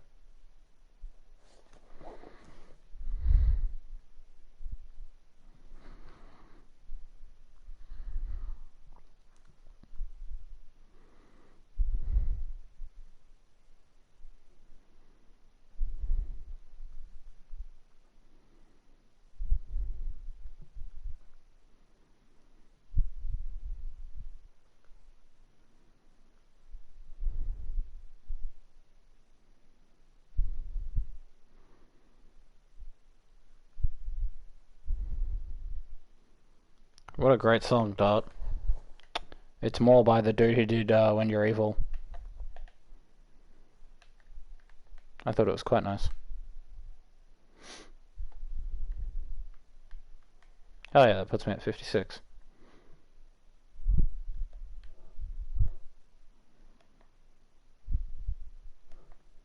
Also, AMVs don't count. Fair enough. Well, I don't watch AMVs.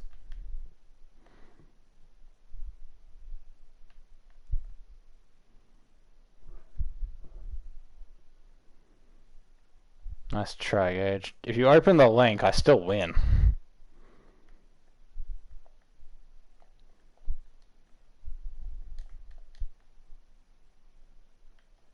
What do you mean? I'm surprised you even know that guy.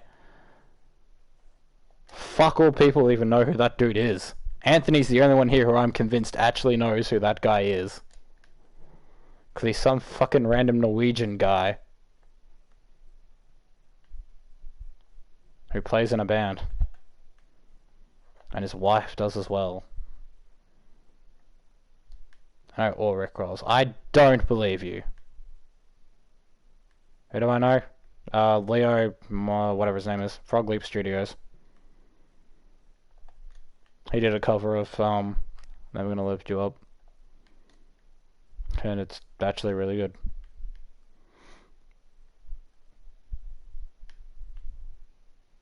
Why the fuck am I not a mod? That's a good question. There you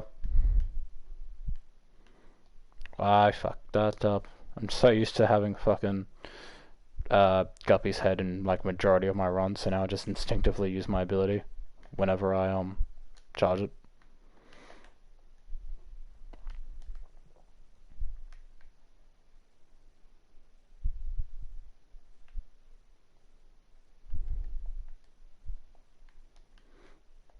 But in all seriousness, he's a really good player.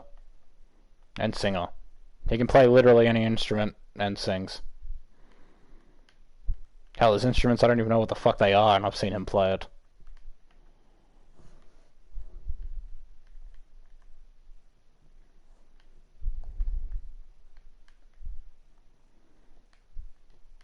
Africa, I think, is his most liked video.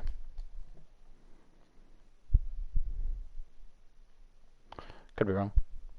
But when you type him up, Africa is like the first song that comes up afterwards. Like in the search bar.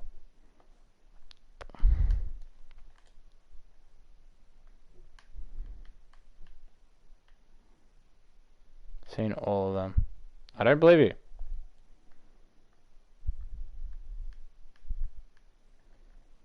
Fuck.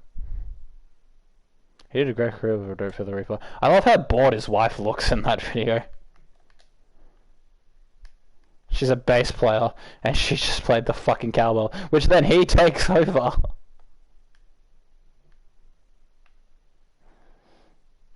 It's beautiful. I quite like his Billie Jean and Smooth Criminal. I reckon he did that, but pretty well. Oh, fuck.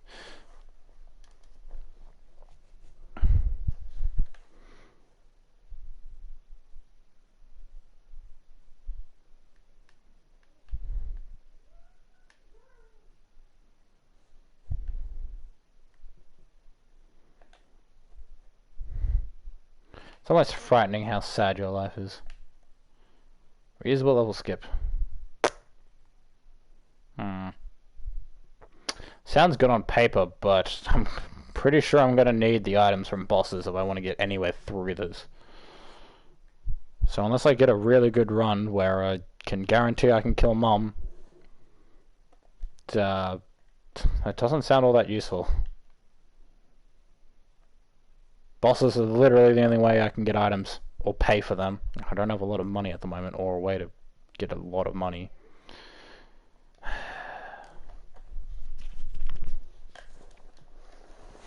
It's not even that I just have to kill Mom. I've also got to go on her heart and kill that. My grandmother don't have useless flanks.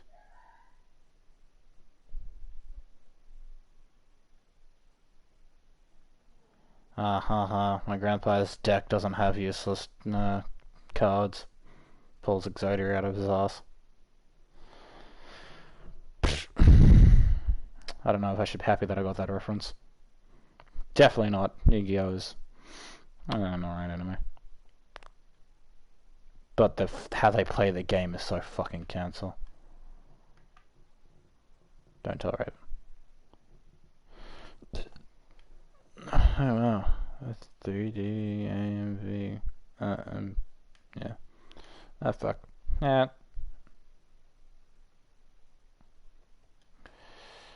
Oh no. I thought of a place where the shovel might come in handy.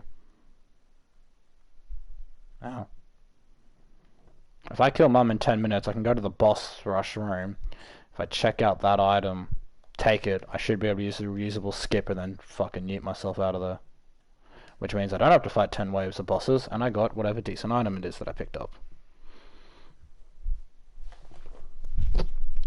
Literally the only way it's going to come in handy, and that means I have to kill Mom, which I'm yet to do. And I've got to do it in 10 minutes. Fuck it. Let's skip this floor.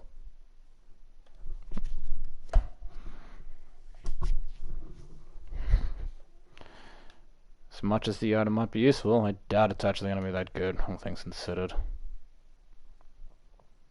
Gonna enjoy this somewhat decent quantity of health I have and aim for whatever boss is here.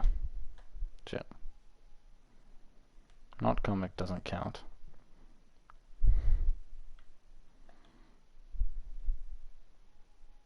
Still impressed you found something on the internet he hasn't seen.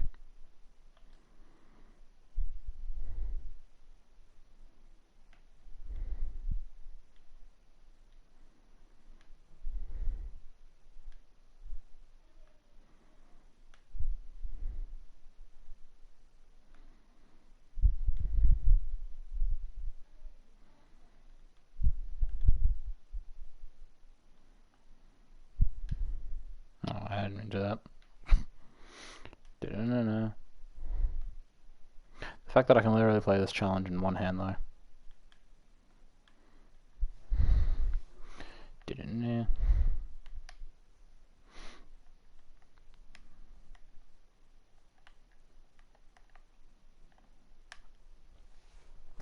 Ugh.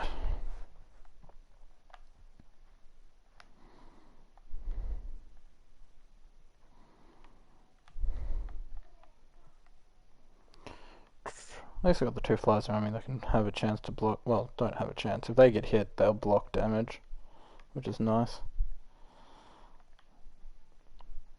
Still a little annoying though. Screen rant. Yep, don't care.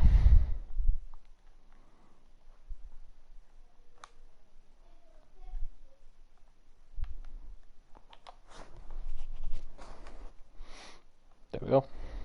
Only reason I'd skip the boss room. It's Genki. Oh fuck. Jesus Christ. I fucked that up. For a boss that isn't that hard. I lost way too much health in this fight. This is literally useless to me. Don't have enough money to buy an item. Which it's only use at the moment because I can't put it in donations. But anyway.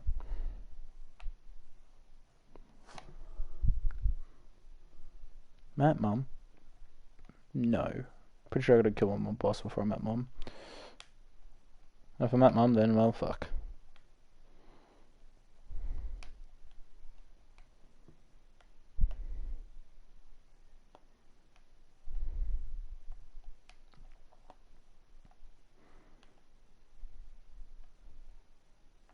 Was it there?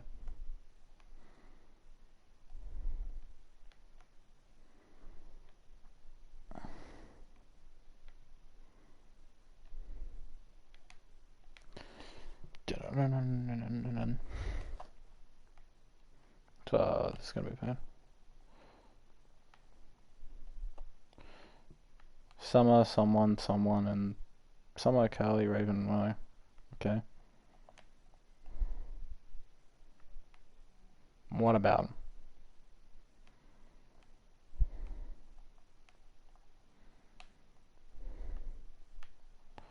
Or Team Milk if you prefer. No.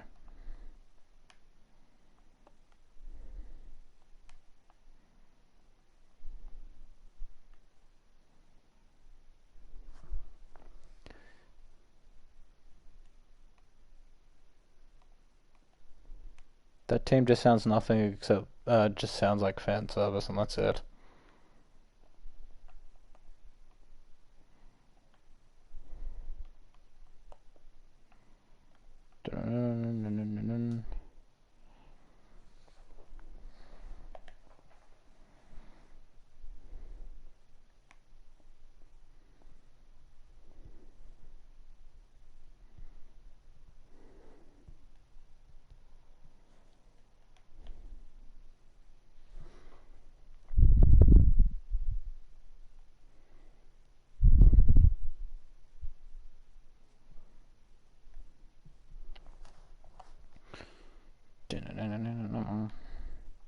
because I'm sure that's what that show needs. Fan service. To go with all its shitty villains. And, yeah, pretty good protagonists.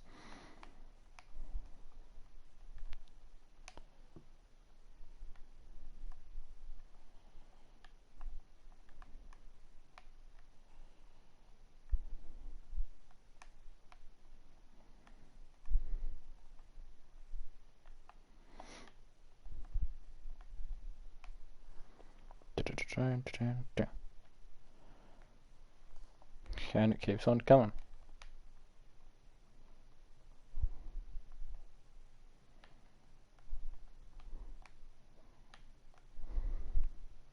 You're seriously underestimating how much of a life this guy has.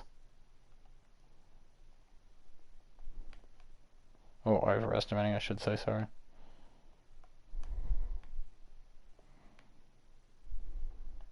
Back.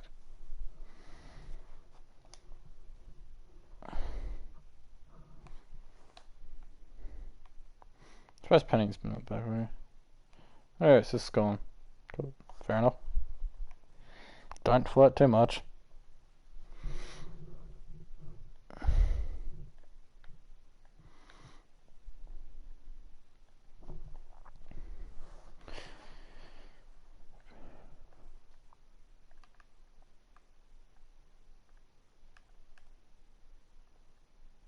Can't even consider Raven a villain in the show.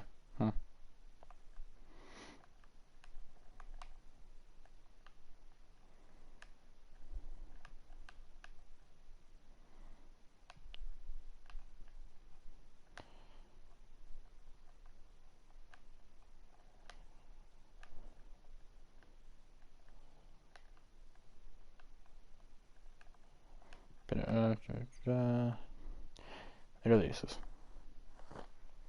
Also, Wes Smiley said Team Ruby. I don't really have any favorites between them. I like them all a lot, but like none of them really stand out as favorite.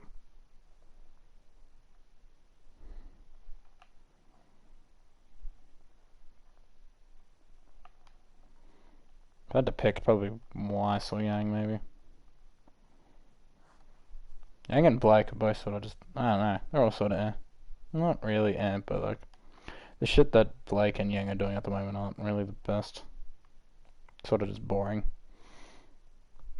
They're just fucking really awkward around each other, it's just really annoying. Well, it's not annoying, but like,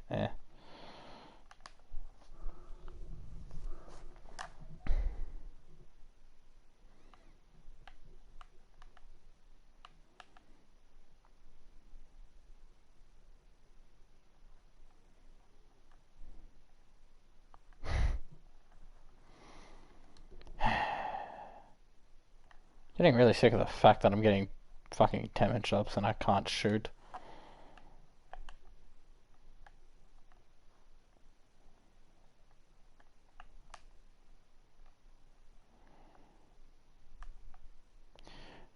Can't get rid of it, but now none of my enemies will start on 100% HP. And to see what I mean, I haven't touched the boss and it's already got that much health gone. It's not a shocking amount, but it's better than nothing. Just also means I have a tick on my head now. And yeah, there is one item that gets rid of it. And I'm yet to see that work on PS4, which is a little gay.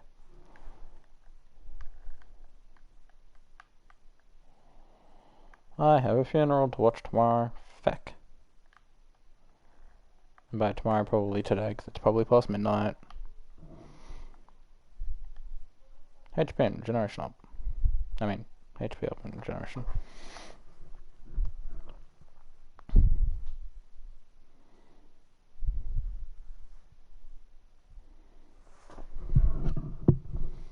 Gotta learn how to play these on guitar. I don't know how to play John's theme. John's song. What else do I need? Because they're a good fucking song, but what?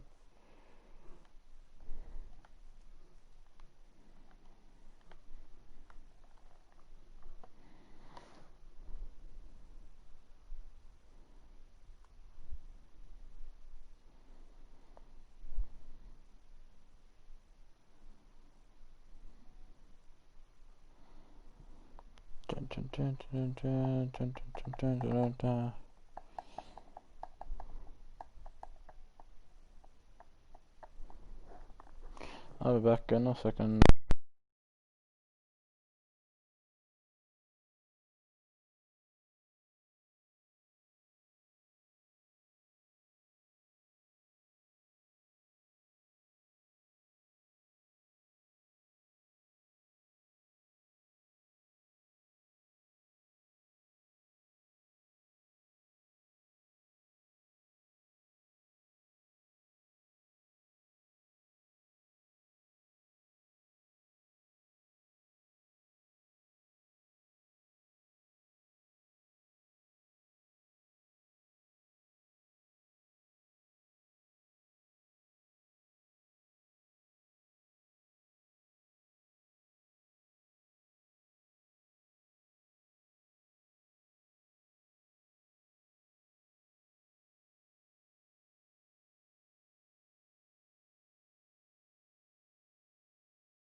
I wonder if Penny is pregnant. She said she's looking, testing.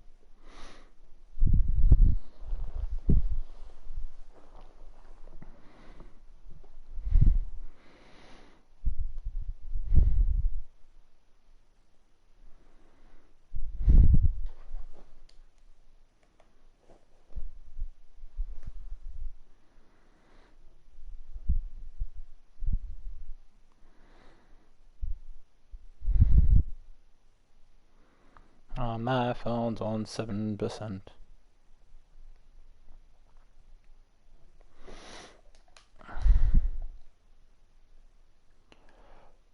Oh.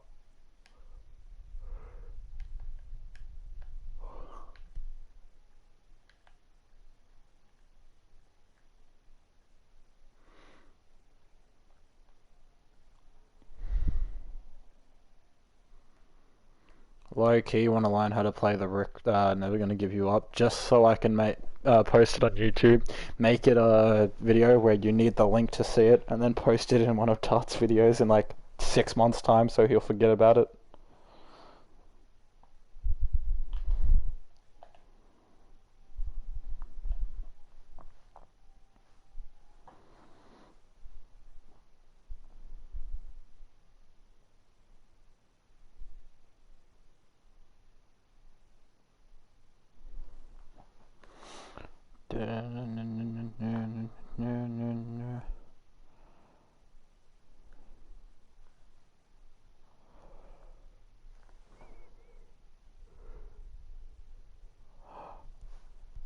What time is it? It is 12:30.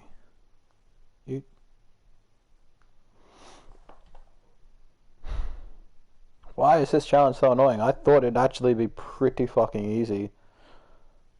And I thought I would have been done by now. Ow.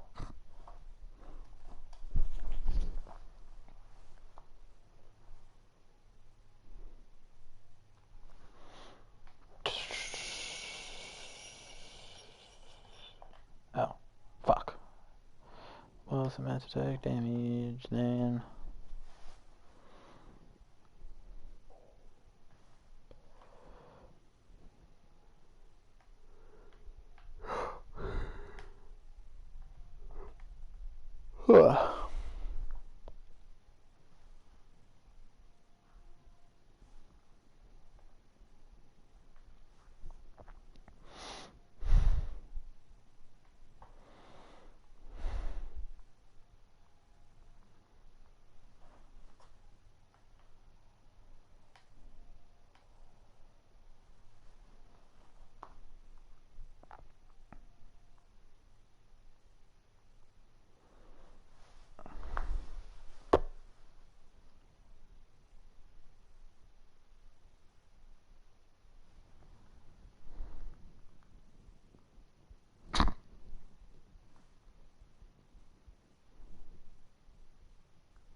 Shit. Oh man. Give me a second. Doing something on my phone.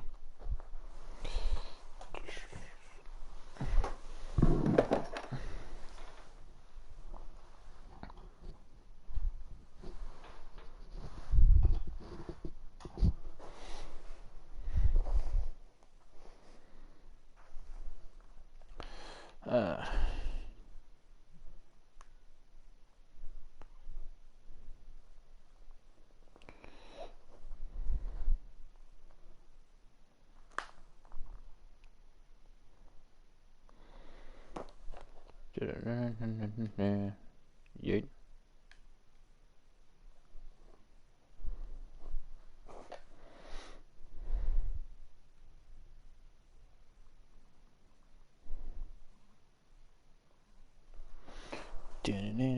So who's the person still watching?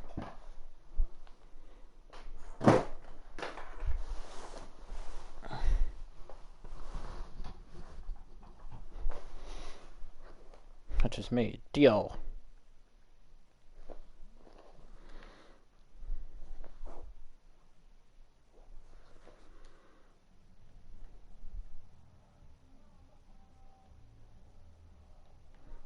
Alright, well it is 12:30. I'm gonna end the stream here.